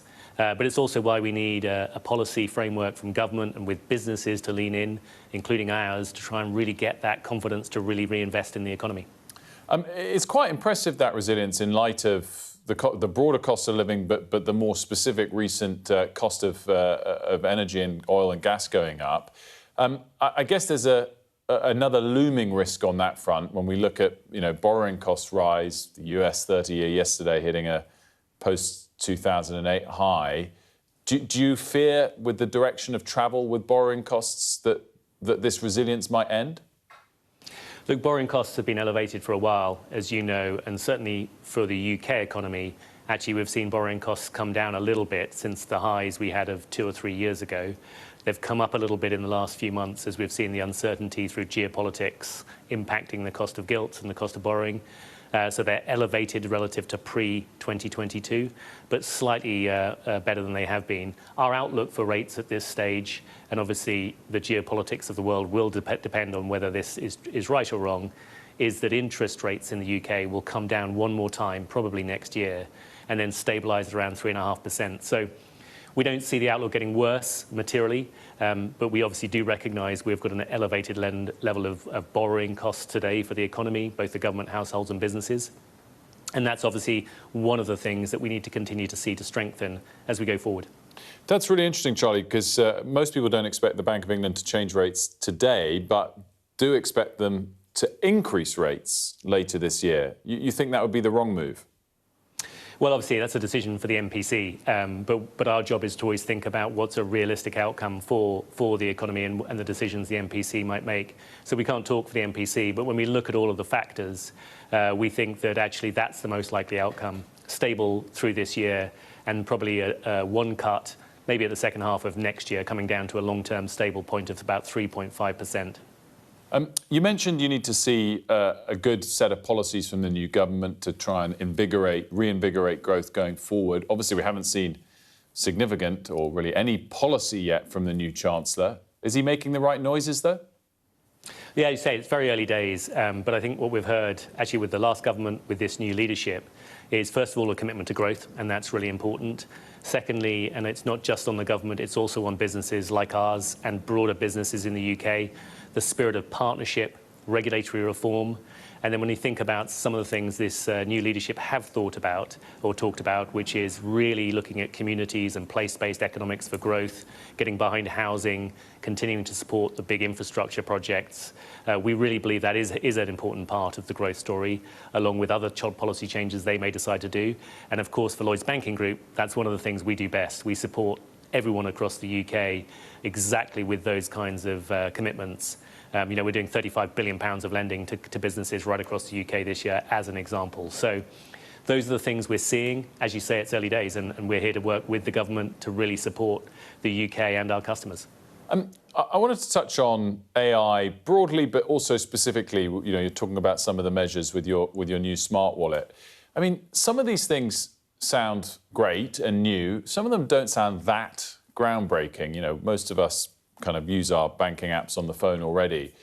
What scale of increase in efficiency or costs or growing profits do you think tech will deliver Lloyds Banking Group in the next few years? Well, look, I think the first thing is that tech and the combination of brilliant people and tech has been the story of innovation and growth for our industry for my whole career, for 32 years. I do think that AI is going to accelerate that, and it's going to be brilliant for our customers. And I think some of it will be groundbreaking. So, for example, we've gone live this year with this Invest AI tool, which for the first time, and we're going to extend it in the next few months and quarters, is going to allow everyone in the UK, we're going to be able to democratise wealth advice in a way that we've never been able to see, because you can bring real intelligence and advice to every single customer in the UK to help them make the right investment choices. So I think some of the capabilities of these tools really will be transformational. And when we talk about simpler, smarter, more connected as the kind of experience for every customer in the UK, whether they're businesses, corporates or individuals, I think that's a high bar. Some of the other things around making our organisation more efficient, being able to protect customers better through fraud, that's a spectrum. We've been using AI tools for 10 years to protect customers from fraud. These new tools help, and we'll apply them. Charlie, thanks so much for joining us. I'm afraid we're up against the clock at the end of the hour. Thank you for having me. Congrats on the numbers. Charlie Nunn, the Chief Executive of Lloyds Banking Group there. We're going to take a quick break. We'll be back after this with all the day's top stories.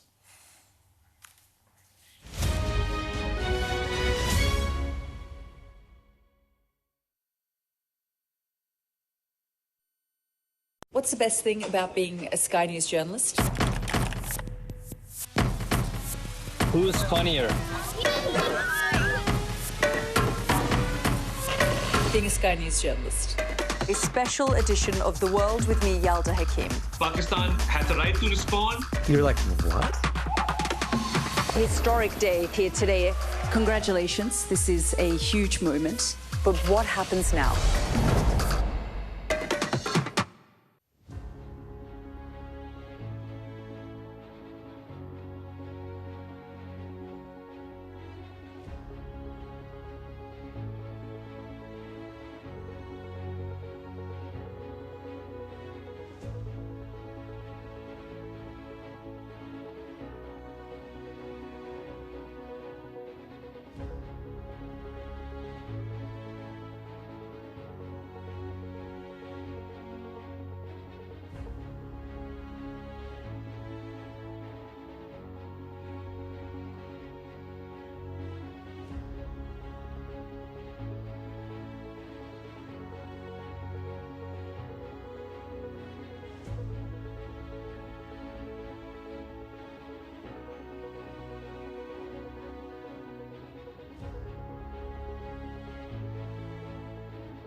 Good morning, it's 9 o'clock. Welcome to Mornings with Rich and Frost. With Sophy and Wilf, a very good morning from me as well.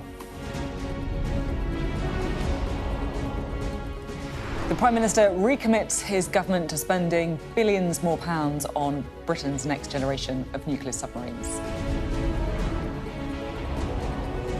Russia launches a massive wave of strikes across Ukraine, killing at least 13, including children.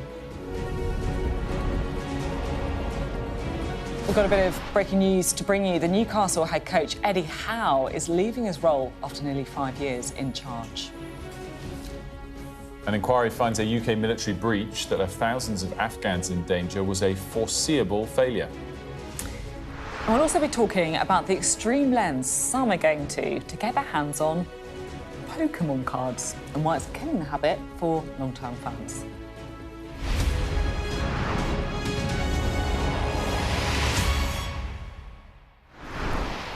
To our top story in just a moment, but first, that breaking news in the last few minutes. The Newcastle United manager, Eddie Howe, has left the club. It's unclear at this moment if he was fired for potentially poor performance or whatever, which would seem quite unfair, or, as we're saying, with the leaving of the club, whether it's sort of mutual or indeed the other way around. Newcastle have seen their best players sold this summer. Sandro Tonali went to Tottenham, Anthony Gordon went to Barcelona. There's talk, of course, of Bruno Guimaraes, their captain, being sold to Arsenal, and perhaps that was a factor where he was just like, this is, back me and keep these players, or it's time to go. Yeah, it's not great timing, I have to say, for Newcastle fans. I'm sure some of you watching the programme right now will be feeling a little bit anxious about it. We're told it's understood the decision's been taken after discussions with the club's hierarchy over the last 48 hours. But, of course, it comes just weeks before the new Premier League season gets underway. And, of course, he delivered the first major trophy for a very long time. There he is holding it, Carabao Cup a couple of seasons ago. Also, I think important to say, in those first few months, which was midway through the season, when he took over, there was a real possibility Newcastle could get relegated, and he prevented that and began the major turnaround that led to that trophy, even if last season wasn't as good as the prior couple of years. We'll bring you more on that story if we get it. Of course, more analysis as well will be brought to you as soon as it happens. But in the meantime, let's return, shall we, to our top story today, which is about defence spending. The Prime Minister recommitting to spending £8.4 billion on Britain's next-generation nuclear submarine programme. On the face of it, it's a defence story, but when you look at the details of how it's being framed, the Prime Minister is very much making it a jobs story and a reindustrialisation story too. So let's just have a look, shall we, at what Andy Burnham has said as ahead of the announcement being made in Barrow-in-Furness later. Keeping this country safe is the first responsibility of any government, but security is not only about what we build, it's about who builds it and who benefits from it. The submarines produced in Barrow will protect Britain for decades to come, and the 47,000 jobs and apprenticeships will change lives both in this town and in dozens of places like it. So a very, very different framing here. It's clear that they want to make it, as you were saying, Wilf, about jobs, about apprenticeships, about reindustrialisation, but it is also about money. I tried to tease that out when we spoke to the new Defence Secretary, Wes Streeting, asking if he could commit to reaching a target of a 3% of GDP spend on defence. Let's have a listen. I endorsed John Healey's resignation letter wholeheartedly at the time. And look, what you will see from Andy Burnham and John Healey as Prime Minister and Chancellor is a commitment to make sure the Defence Investment Plan is fully funded. That commitment is there. In terms of meeting that commitment, they will set out in the usual way the budget and the I'm going to have to come in again. I'm going to have to come in again. You are the Defence Secretary. Do you believe in the target of spending 3% of GDP on defence by 2030? Well, as I say, I agreed with what John Healey said when he resigned from the government. I'm not asking you to set out how you're going to fund it. I'm asking, do you believe in the target that we should be spending 3% by 2030? Sure, no, I appreciate that. But to be clear, let's say, for argument's sake, I just said, yes, we will, by 2030, meet 3%. The inevitable next question is, how will you fund it? And the trap that I've seen so many previous, particularly Conservative governments fall into, is setting out what they would spend or the taxes they would cut without at the same time saying how they would pay for it. And I'm sorry, but that path leads to uncertainty, a loss of market confidence, a rising borrowing cost. So we end up paying a heavy price if you don't have that fiscal discipline of spelling out at the same time, not just what you will spend or the taxes you would cut, but also how you would pay for it. So if it feels like we're dancing on the head of a pin a bit here, that's why. It is because we've got to maintain as a country and as a government that fiscal discipline, because without it, we all end up paying a much higher price. Well, Alex is here to break down the details of this announcement, because, as was being alluded to there is, in fact, no new money in it. That's right, Wilf. It's not new money. It was actually funding that was committed under Keir Starmer. But as we've been saying, the framing of this is very different. The way Andy Burnham is going about this is really trying to make the link between defence spending, which I think is quite abstract in the minds of the public, to local communities. So we're told 22,000 new apprenticeships by 2035, maybe even up to 65,000 job. So if we cast our minds back to when he was running in the Makerfield by-election, he was really talking about ending neoliberalism, and he talked about how communities in the north have been hollowed out by deindustrialisation. I think this is him trying to answer that problem he thinks that Britain has. It's interesting, isn't it, though, with the money, because the money is going to come down the track pretty quickly when it comes to defence, isn't it? And we asked him a few times, but he didn't say that he was going to be pushing for the 3% target of spending, of GDP spending, by 2030, did he? Yeah, I mean, it seemed like he was going to do it, but it's not clear. Andy Burnham's swerved that question at a press conference on Social Care yesterday. Wes Streeting, speaking to you, also said a bit more plainly why he wasn't going to commit to it, you know, saying it would set hairs running, and that if he did commit to it, he'd have to explain how he's going to fund it. But it's quite curious that they are kind of saying adamantly not that they're necessarily not going to do it, but not how they're going to fund it. And I think that's because they've got to find the money. Currently doesn't exist. It's going to be a fascinating budget when we come around to it, because, you know, defence, obviously, big topic, a lot of money to get to 3%, but yesterday as well, you know, social care, if he's really going to put his money where his mouth is, that's very expensive as well. Now, by saying he'll wait for the Casey review, he doesn't have to do that spending item maybe this year, but defence, he kind of has to include in this budget. Absolutely, and, you know, with appointing John Healey as Chancellor, that does seem like the biggest signal that they are going to do it. But clearly, there are workings going on behind the scene to figure out where they actually get the money from. Yeah, John Healey's going to have to find the cash from somewhere. Alex, Christoph, thanks so much. Can I just pick up as well on something that annoys me from yesterday, with which we haven't talked about yet, with the social care? Great that they're speeding up the Casey review, bringing it forward by a year.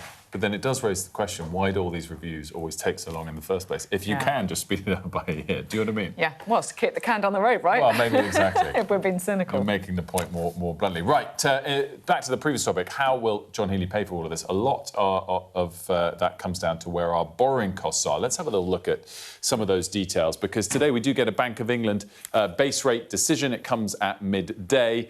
We'll look at the base rate in just a moment, but let's set the scene first. Here is the UK CPI inflation rate, and at the latest reading, which we got, of course, a week or so ago, it was for the month of June, 2.6%. And when you look at either that number, 2.6%, only just above the target of 2%, or you look at this chart, it looks like inflation is on the way down. It looks like it's pretty close to target, and that we should be in quite a good environment for the Bank of England, possibly even coming close to an interest rate cut. Indeed, of course, it is a long way below the peaks of the Ukraine war. The peaks of last summer, which was 3.8%, and indeed the peaks of earlier this year at the start of the war in March, which was 3.3%. But the problem is that this is a slightly artificially low inflation print last month at 2.6, because things like the energy price cap have delayed the impact of the rise in commodity prices, and people do expect inflation to rise later this year. That is why, if we now look at the Bank of England base rate, it is not expected that we'll see a cut this year. Indeed, it's expected that we will see a hike from the Bank of England, albeit not today. So we're at 3.75% today. We've been there since December, which was the most recent cut. They're not expected to do anything today, but the market is expecting them to hike at some point later this year, although Charlie Nunn, of course, the CEO of Lloyds, just told us he personally doesn't expect that. But that is what the Bank of England's current path is. But we're really going to focus on the press conference today, because a lot will rest on the sort of rhetoric we get from the Governor, Andrew Bailey. By the way, it's not a 0% chance that they hike today. They could hike today, unlikely. More likely that they hike going forward. Why are we in this position? Quick reminder, oil prices, of course, which obviously on the rise since the start of the year, off the highs of the peak of the war, but they are on the rise again this week, because last night we saw the US resume their attacks on Iran after 2 or 3 days of quiet, which allowed a small pullback. We're above 90 again on Brent crude, obviously well above the lows during the MOU being signed. But importantly for inflation numbers going forward, we're well above the start of the year at 60. And again, that's going to keep inflation just ticking up for the rest of the year and making it harder for the Bank of England to cut rates. Just the final chart I want to show you, because I think this is really relevant in light of what the US Central Bank did or didn't do yesterday. The US Central Bank expected to keep rates on hold yesterday, as we are here today, and they did. And yet they saw their 30-year borrowing costs rise to a high seen not since 2008. Why does that sometimes happen, even if the rate at the short end of the curve, the central bank rate, doesn't get increased? It's because the market is saying, OK, you're not increasing rates, you're not stamping out inflation immediately. We start to lose confidence that you'll do it over the long term, and therefore borrowing costs rise on the longer end of the yield curve, on the 30-year borrowing costs. And this is the borrowing cost that is most important for the Chancellor, most important for how you calculate how much money the government has to spend. And here's ours. It's on the rise. It's not quite at highs since 2008, but it is back at about 5.75%. And if we continue on this trend, or indeed we just stay here, when we get to the budget, it will be a significant factor limiting the firepower that the Chancellor does have to spend, a really key thing to keep an eye on in the months ahead. But the focus in the short term, Sophie, today, midday, Bank of England decision, not expected to hike, expected to hold. Small chance that they could hike, which would be a surprise. I mean, it's so important, those borrowing rates charts, because, you know, we always talk about things like, oh, how are you going to fund this? How are you actually going to cut from X to spend more on Y, or whatever it is? But actually, just looking at that, that's just not the calculation that, you know, the Treasury has to make, right? Well, a lot is out of their control, albeit, you know, these borrowing costs, they can heavily influence by, you know, making clear to things going forward that they'll pay for future spending, you know, with either taxation or efficiencies, because then the market thinks, great, if down the line you're not going to have to borrow as much, then we won't charge you as much. Yeah. So they're both self-fulfilling in good directions and bad directions, and it's a pretty important area. We're going to bring you the latest now on Ukraine, because at least 13 people have died after several areas were hit by Russian strikes overnight. And look, that came just hours after President Zelensky warned that a massive attack from Russia was coming. These are the latest pictures this morning from Ukraine's emergency services, which show the extent of last night's devastation across the country. The capital, Kiev, and Lviv, which is in the country's west, are among the cities that have been hit. So in total, Russia launched more than 70 missiles and 280 drones during the attack on Ukraine last night. And President Zelensky's hometown as well, Kryvyi Rih, was also targeted, where 6 people died, including 3 children. The Ukrainian president posted the following on X. This Russian terror once again proves that protection against the Russian missile threat is the most important task when it comes to saving the lives of our people. And this is not a task that can be left to Ukraine alone or to any one country alone. All partners know how and with what they can help. Untimely assistance and delays in the delivery of anti-ballistic missiles lead to this kind of destruction, these kinds of casualties that unfortunately we are seeing today. Let's talk now with the Conservatives, and we're delighted to say we're joined by the former Security Minister, Tom Tugendhat. Lots to get to with Tom today. Tom, I wanted to start on this topic and another call for more help from the Ukrainian president. I think it's been clear in the last week that the new Prime Minister intends to deliver on that front. Are you pleased to see that, and do you think we're doing enough? Look, I'm very pleased to see that Andy made the effort to beat President Zelensky so early on in his term. You know, he's copying the actions of Keir Starmer, Rishi Sunak, and of course Boris Johnson in doing so. And I'm very glad that this is a completely bipartisan, total whole of government, whole of the United Kingdom effort to support people who are being cruelly murdered by Russian aggression, by Putin's aggression. So I'm very pleased about that. What we need to see now, of course, is the commitment to keeping ourselves safe. And you've already spoken to Wes Streeting about that this morning, and to making sure that we have the capabilities. And that's about making decisions by 2030, not just by 2035, because the government's own estimates suggest that Russia is an increasing threat. We've already seen it towards Poland and Estonia, and sadly, we've already seen it scraping the North Sea for our own cables connecting us to the rest of the world. Is it your expectation that in the budget to come this autumn, it will be clearly mapped out and funded how we'll get to 3% by 2030? Well, I very much hope so, because we're waiting for John Healey, the Chancellor, to answer a letter written by John Healey, the Defence Secretary, only a few months ago. And, you know, if John can't answer John's letter, then frankly, who can, really? I mean, it needs to be answered. And the attempt that Keir Starmer made to answer it, when was it now, 2-3 weeks ago, basically put £15 billion on the never, never, 5 billion from sort of unfunded future promises from the Treasury and 10 billion from unfunded future savings from other departments. So, you know, we need to see that answered. That's why I'm sure that John Healey was put into the Treasury to give that answer. So I hope very much we'll get it. Conservatives are typically kind of sort of free marketeers. BAE Systems is the British defence company that is going to be building most of the parts of the dreadnought nuclear submarines that are being talked about today. It was the subject of a takeover approach from a US firm.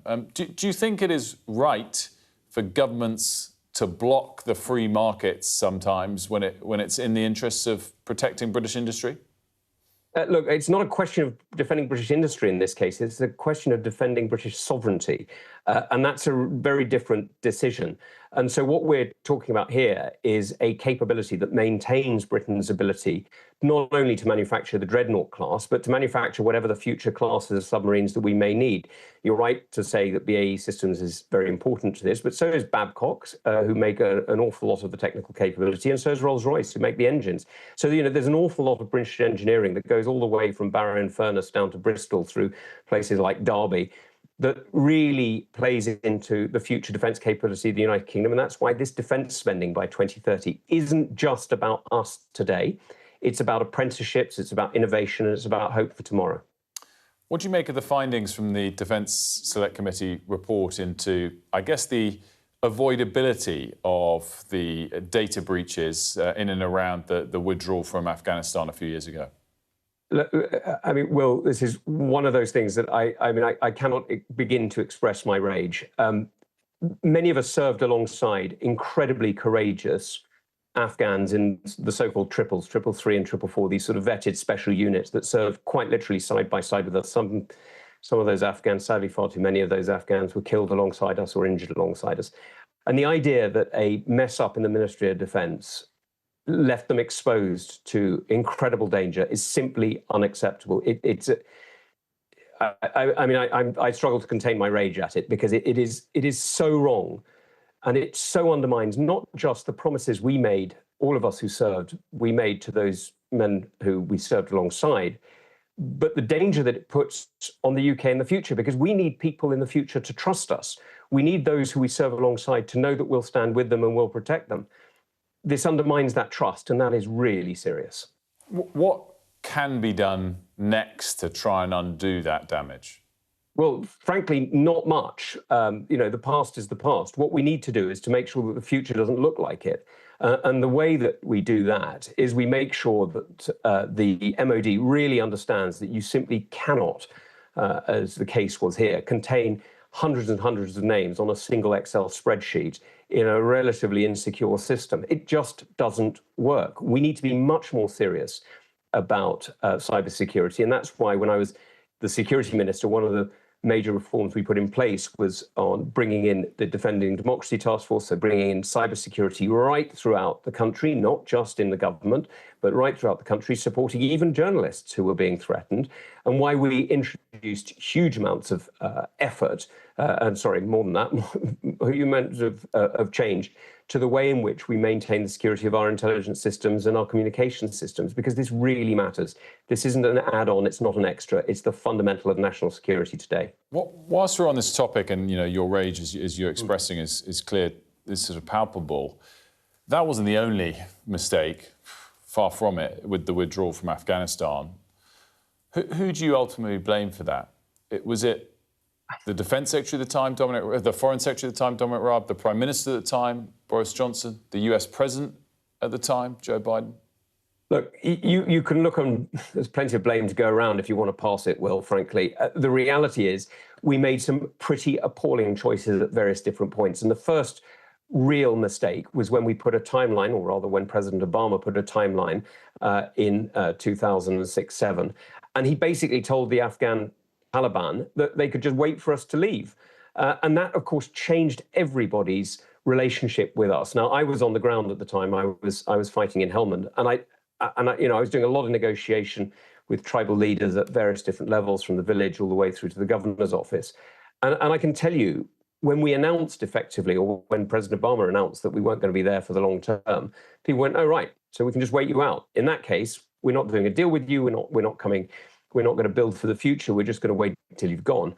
And that just sort of fed through, and it fed through President Trump, President Biden, and it led to the catastrophe that we saw in August, whenever it was, 2021, when many of us, me, people like Johnny Mercer, Dan Jarvis, Al Kahns, this isn't a partisan thing, were on the phone 24/7 trying to get friends, partners, comrades who we'd fought side by side with out of Afghanistan because they were quite literally being murdered. In fact, one of the most horrific phone calls I had, I mean, it was just heartbreaking, was I was supposed to be on holiday with my family, but of course, I spent whatever it was, 5 days up all 24 hours a day on the phone trying to help people from a room.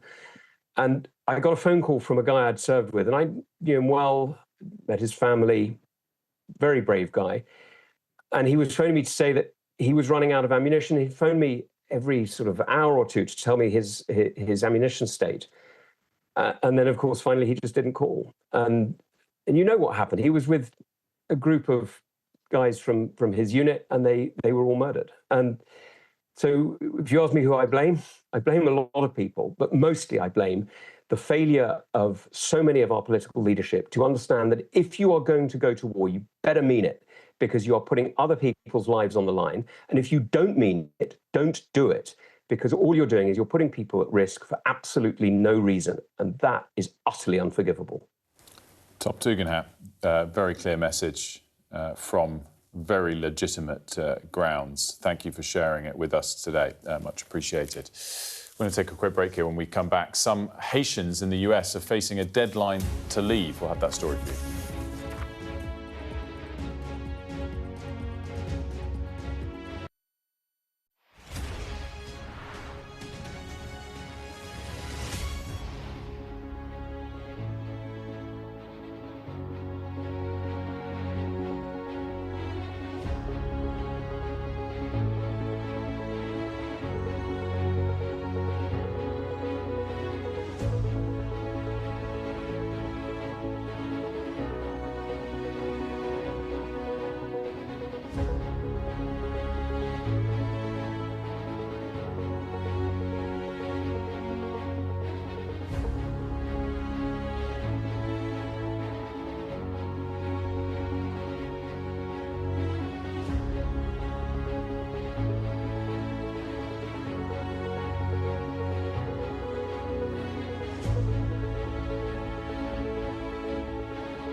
Hear that whistle and that crunch, we know that they're coming from the south of the city where there's a column of Russian armoury. I'm Alex Crawford and I'm Sky's special correspondent based in Istanbul. Look at that sheet of flames, and that has happened within minutes, and now it's coming from both sides and it's moving this way.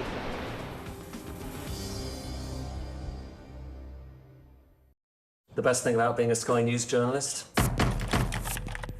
I'm going to take you behind the scenes here for Election Night Live. They have gone up and up. Being a Sky News journalist. Ed Conway, Sky News, is anyone going to talk to us? Mortgage rates did go up very sharply during your time in office.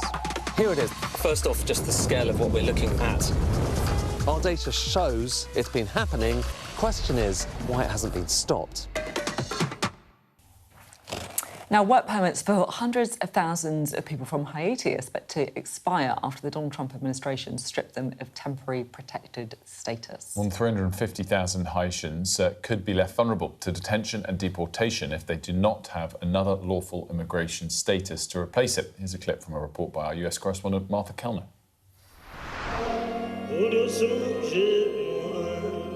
At Notre Dame de Haiti Church in Miami, the empty pews tell a story of a congregation ravaged by immigration policy. Many now too scared to be seen in public. What have we done to deserve that treatment from this government here in America? The priest talks of a crisis, and he's right. 330,000 Haitians in the United States had temporary protected status, beginning with the 2010 earthquake. Suddenly, they're losing their legal right to live and work here. This was the government announcement. Your free trial of America has ended, it said. Father, immigration agents can now carry out enforcement inside places of worship. Are you concerned that your church may become a hunting ground for immigration agents? Yes, that is possible, you know. I never think of that because we are sacred ground, and I don't think it will be fair and it will be respectful, show respect for the people, for immigration to come and hunt people right here on that ground. I refuse to be thinking about that. They're eating the dogs, the people that came in. They're eating the cats. This is Donald Trump in 2024 making a false claim about the Haitian community. And this is what's happening in our country. The name calling has now turned into policy. Is it all part of the same thing, though? The name calling was a prelude of what is happening now. You know, the stigma they were putting now was probably the elements they were using to serve as justification of what is being done by the system today. Some of those whose legal status is being revoked can only remember life here in America. Family separation is a very real fear. Martha Kellner, Sky News, Little Haiti, Miami. We're going to take a break. When we come back, we're going to talk a little bit more about that breaking news from 20 minutes or so ago that Eddie Howe is leaving his role as Newcastle United manager.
Welcome back. Firefighters have been working throughout the night to try and contain a huge fire in Suffolk. The fire broke out just hours after half of England was declared to be officially in drought. I just want to show you the pictures of Dunwich Heath and Ipswich. I mean, you can see how serious it was. Major incident declared. People urged to leave the area for obvious reasons. And really, it's also been reflected across the country too. A large area of grassland destroyed by 2 fires in Romford. 60 firefighters spent over 2 hours bringing these flames under control. So very, very serious indeed. Let's speak about it all with Zoe Kuros-Cullen, who's head of climate and international policy at the Wildlife Trust. Thanks so much for joining us, Zoe. First I guess it can seem slightly ignorant question on this is how as a country do we have so much rain and so much drought, and can we solve that? Good morning. Yeah, and absolutely. I mean, we are in an environment where the climate is very much changing. Climate change is driving an increasing frequency and intensity of these extreme weather events, whether that's drought, flooding, intense heat. This year has been a particularly significant set of circumstances. We actually had quite a wet spring. But then it's been the combination of low levels of rainfall from May onwards, combined with the intense heat, which has really just evaporated water out of our system. We've lost water from our soils, from our rivers, from our lakes. And so that very intense environmental drought has actually evolved really quite quickly in the circumstances this year. And as I said, with the climate evolving, we are seeing these combinations of more intense conditions starting to occur with more frequency. And obviously, as we've seen just now, with some really very significant consequences for wildlife as well as for people. I'm really interested to hear about the things that your organisation says we should be doing, because it feels to me like a lot of the climate argument is often about telling people not to do things, right? You know, don't pay too much for your energy, stop using aircon or whatever. But there is another way, right, which is changing our wildlife, changing our wild spaces to try and help us solve these problems, right? Absolutely. And this is one of the most profoundly important things for this country. We are one of the most nature depleted countries in the world and the most nature depleted in the G7. And yet we are a nation of nature lovers and we love our natural environment.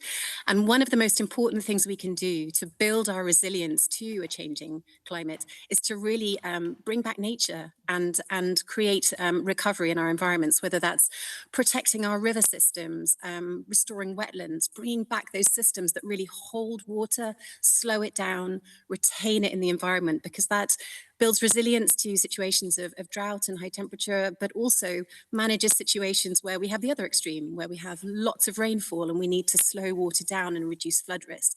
So there are incredible things happening all over the country. What we need is to really supercharge those efforts so that we are building back the health of nature and the health of our ecosystems, so that the base level of resilience in nature can underpin everything that we need, whether that's agriculture, water supply, the species that we love and care so much about. There are some fantastic examples, work the Wildlife Trust is doing, for example, and others, re-wetting our peatlands. These are deep, ancient soils that store, as natural sponges, vast amounts of water. They protect really rare species, but they also supply water to millions of people, keeping those systems healthy. Other examples are most charismatic natural engineers bringing back beavers to our woodlands and to our natural systems. Their fantastic dam making just pools water into our landscapes, retains it, and also helps control floods. So there are so many different ways we can do it. There are things we can do in our own environments, in our gardens, to help wildlife navigate the current intense pressures with droughts and extreme heat, putting out water, creating shade. But longer term, it's really about fixing nature in this country, and it's an enormous opportunity right there for the taking. Zoe, thanks so much for joining us. Really appreciate it. You're welcome. Thank you.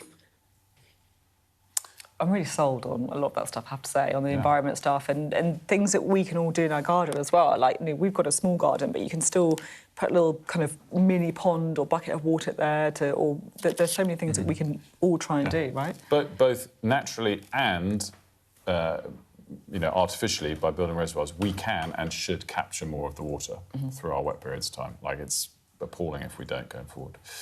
Now, for decades, children across the country have been trading their highly valuable Pokemon cards. But now, apparently, they're so valuable that some people are taking it way, way too far, basically exploiting them for profit. Arts and entertainment correspondent Katie Spencer has been investigating. Sky-high prices, viral hype and card flippers. Trading cards now such big business, they're targeted by criminals. A collector's passion has become a speculator's playground, and genuine fans have had enough. You know the collectibles market is out of control when the police are called over princess cards. Crowds who'd queued overnight at Disney's flagship London store, sent home after seemingly organised groups of scalpers tried to force their way to the front. I personally saw like kind of people wearing balaclavas, people with kind of hoods up and like hats down. Why? Because prices for Disney's newest trading cards are soaring. There was a special kind of collection set for £100 where you only get 6 cards in the set, but that set's already kind of pre-selling on eBay for like £400. Card collecting is the craze that never really went away. Instead, the mania that once filled school playgrounds in the late 90s and early noughties has become huge. Pokemon is now the world's highest grossing media franchise, generating well over $100 billion in revenue. The boom has become so lucrative that it's attracting more than just collectors. For those who've been there from the beginning, it's frustrating. People are now kind of obsessed over prices. When we were kids, we didn't really care about that. In part, Omar says the problem has been fuelled by content creators teaching users how to buy and flip cards for profit. A box at ETB is about 50 to 60 quid. You'll buy it here, but then if you go on eBay, some people are already selling at 8 to 90, and then within a month or two, it's about maybe 100. I kind of wish the market would crash. To deter scalpers, Brotherhood Games go out of their way to try and make sure fans come first. When it comes to the latest drops, everyone in their queue is asked to show receipts to prove they've purchased or played here before, and those who are here appreciate it. There was a pre-sale for some big drop the other day, and a lot of people were listing them on eBay before they'd even shipped out, like months before. I guess some people do it to make a living, but it's also taking away the experience for other people who do really want to collect cards. I can see why you want to collect. Clearly, you They're can beautiful. see I like shiny things. The thing is, a hobby built for the playground is becoming increasingly unaffordable for the kids who are in it. It's almost pricing out a lot of people, especially a lot of younger people. It's opened up the doors to more people, essentially. But it's also it's a dual-edged sword. It opens it up to the negative side as well, where other people only see the profit in it. 5, 4, 3, 2, 1. Welcome to Pitch Black, guys. Let's go! The real battle has become getting cards to the people who collect them, not just those wanting to cash in. Everything that we did, started from, community aspects, from my mum making sandwiches to getting people to come in and play. There is a lot of what we call flippers and people taking advantage of, the modern day collector. I don't think they're going to go anytime soon, but I think it's up to people like myself to make sure we keep that in moderation and make sure that the product is getting fairly into the right hands. Congratulations! Thank you. Very nice car. And there is another aspect. As prices have rocketed, so too has the need for security. It is similar that if you're trying to rob a bank, it's the same as trying to rob a Pokemon store. At Bad's Gaming in Cwmbran, Wales, earlier this year, a thief stole more than £65,000 worth of cards. We're quite close to a police station. We have 24/7 security on site. But then, obviously, we had the break-in, so it was like, well, actually, even though we do have all of these things... Then there's the shoplifting. You are having to watch everything that goes on, any slight hand movement. You're constantly kind of, analysing threat levels, essentially, which, for the best part, what is really a child's hobby. In part, YouTuber Logan Paul's multi-million-dollar purchases of rare cards has helped push the hobby into the headlines. Some of these big collectors are still opening the packs and you know, really enjoying the collection. So every day there are just fewer and fewer examples still sealed out there in the wild. And you can see here, there's a price sticker from the Entertainer reduced from £90 down to 10. So they couldn't get these off the shelves back then. Definitely worth the kind of £10,000, £15,000 range, maybe more. These are hard to find still sealed. Auction house Stanley Gibbons Baldwin's has handled some really rare sales. People are so desperate to get their hands on these at the moment. A number of months ago, we were lucky enough to have a PSA 9 Pikachu Illustrator card, and that's sort of sold through us for over £800,000. It's sometimes, you know, hard to wrap your head around the fact that a printed bit of cardboard can be worth so much money. With the older cards, there is a finite number out there. That demand, you know, is growing, and the supply isn't really changing. Pokémon has said it is printing more cards to tackle shortages, with a major new manufacturing expansion planned in the US as demand continues to outstrip supply. While that might make a difference, for now it's not being felt on the ground. With online card collecting going from a niche hobby to a social media-fuelled investment boom, rather than chasing Pikachu, some are treating him like a pension fund. Katie Spencer, Sky News. Time for a look at the weather. I hope we haven't forgotten anything. Travel insurance, I ticked that box. Yeah, but remember what you forgot last year. All Clear Travel Insurance sponsors Sky News weather. It's going to get cooler in the days ahead, but some rain, meaningful rain, is not expected across England and Wales, which we're using the word meaningful because the kind of rain that could make a difference to those drought-hit areas. Central and southwest England will turn quite cloudy this morning with the odd shower, but Wales will brighten up from the west. Elsewhere, there'll be some sunshine. Northern parts can still expect some showers, though, especially Scotland. Thundery downpours are possible there. It will be cooler and fresher than yesterday, but it will still be very warm in the south-east of England. Cloud and isolated showers over central and southwest England will clear into the southeast during the afternoon.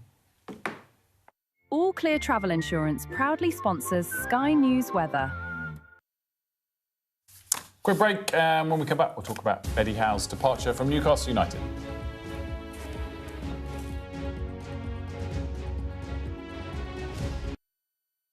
I'm Neville Lazarus, and I'm Sky's reporter based in Delhi. Over the next 45 days, an estimate 400 million Hindu pilgrims are expected to converge here in Prayagraj on the banks of the holy river Ganga and Yamuna. Jubilation in the streets, while some emotional. This is a political victory for Prime Minister Modi and his Hindu Nationalist Party. We take you to the heart of the story in the largest democracy in the world. The data and forensics team is a multi-skilled unit dedicated to providing transparency in journalism. We followed a social media trail that led us to Bristol, where a confrontation between protesters erupted into a full-scale riot. Here it really is pitched battle skirmishes, hurling missiles, throwing punches. We gather, analyse and visualise data to tell data-driven stories. Sky News has been given exclusive data. Sky News has seen 72,000 posts used in this way. Elon Musk says it is, quote, a viper's nest of radical left Marxists who hate America. I think we would generally be called far right, sure. It's called Return to the Land, and they invited me in. Its founder says he is building a fortress for the white race. I kind of want to ask you, after seeing this, do you think what we're doing is immoral? I'm Tom Cheshire, Sky's data and forensics correspondent. I bet right now you often find yourself asking why. Why was a certain decision taken? Why did something happen? Why did they say or do that? I'm Neil Patterson, and it's my job as a journalist to find out why. Just explain why. It's a difficult one. Well, I mean, it's massive. It's a very, very severe situation. So if you want to make sense of this complicated world, Sky News' new podcast, This Is Why, is your daily fix. One story every day, and we can find out why together. Listen and follow wherever you get your podcasts. What's the best thing about being a Sky News presenter?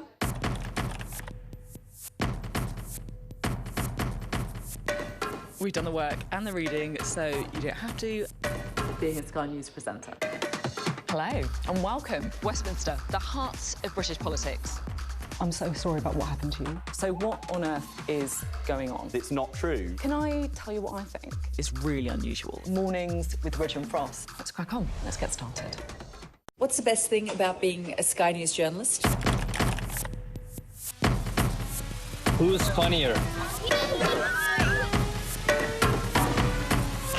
Being a Sky News journalist.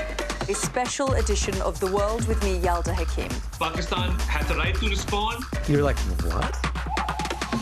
Historic day here today. Congratulations, this is a huge moment. But what happens now? On this research chart. Welcome back. After nearly 5 years in charge, Eddie Howe has left his role as Newcastle United boss. Well, we're joined by somebody who hopefully can tell us the inside track on what on earth is going on. Jamie Smith, the writer at Newcastle United's fan site, The Mag.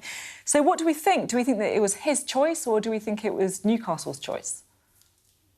I think it was probably his choice from the noise that's come out. To be honest, I don't know if I can give any extra insight to what we already know. But what I would say is over the last 12 months or so, Eddie Howe has cut an increasingly broken looking figure since the Alexander Isak saga of last summer, really. It was a disappointing season, and it was on the wind that he may have run his course and may have left at the end of last season. But what is really shocking for me is the timing of it. Which, again, if it feels like he's decided to go, certainly not that he's been outright fired. And the timing of it, I would say, implies that maybe there's about to be another big sale. You've already sold two big players this summer in Sandro Tonali and Anthony Gordon. Do you think, as a fan, are you worried it means you're about to sell your captain, Bruno Guimaraes, as well? I think that's a logical conclusion, isn't it, that some discussions have been had internally and Eddie Howe is maybe seen the imminent sale of Bruno as the last straw. It's conjecture, but I believe he's due back on Friday, Bruno, and these Arsenal stories just aren't going away. If that is the case, and if it is a decisive factor, then it sort of speaks of trouble going into the new season and a club that looks like it's in a bit of disarray. So hopefully the two events aren't connected because we really need to retain Bruno for his experience as much as anything. But I don't think you'll be alone in making that assertion based on what's happened today.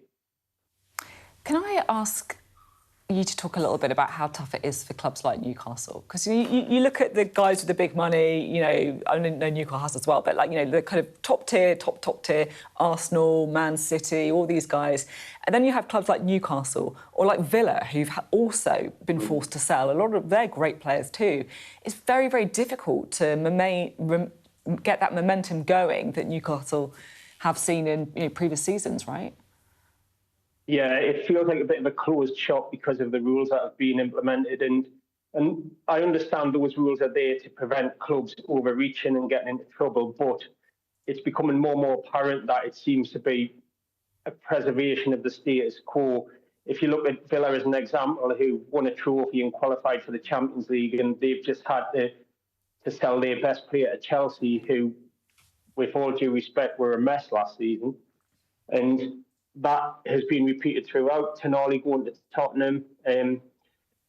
The ambition and the achievements that both of those clubs have made in the last couple of years should have been sustainable to retain a good squad of players and to retain a challenge. And it feels like it's got to be a turnover from season to season. Yeah, I totally agree with you. Yeah. The concern that we've got now, I would say, is from this time last year where we had a major trophy and Champions League qualification. A lot of the people I've spoken to were worried about relegation now with everything that's happened. And really, we were in a position to kick on and the rules have prevented it. How will Eddie Howe be remembered for his time at Newcastle by the fans? I'd be confident in saying it would be extremely fondly. Last season was frustrating and Howe has to take some of the blame for that because we threw away a lot of leads. We didn't manage games particularly well from the bench. And as I say, he seemed to cut an increasingly weary figure, but that is not what he'll be remembered for. He'll be remembered for delivering that trophy, for transforming a relegation-bound club into a Champions League club, and for certainly 3 fantastic years, albeit last season was trying, but it had its moments. You know, we went to Paris Saint-Germain and gave them a game. We had a great Champions League campaign. We got the semi-finals of the League Cup. And he'll be remembered as an all-time great. I think it'll take a little bit of time, and we'll see what happens next, because this could be remembered as the right decision for progress, or it could be remembered as a turning point where things went from a relatively stable footing to disaster. I think everything we've achieved the last few years, he was part of it, and everybody else who was part of it has now gone. So it's a little bit of a case of unknown going into this season. Oh, look, we're crossing all our fingers for you. You support an absolutely great club with an incredible history, and wish you all the very best for next season as well. Thank you. I think we'll need it. Everyone loves Newcastle. I love Newcastle. I feel for I also, 2 things. I mean, I remember that Carabao Cup win. You was massive Newcastle fans in that game. Big Dan Burnham with the goal. Fantastic to see them win the trophy. The slight offset, I have to say, is I'd be delighted if Arsenal signed Bruno, but, you know. Yeah.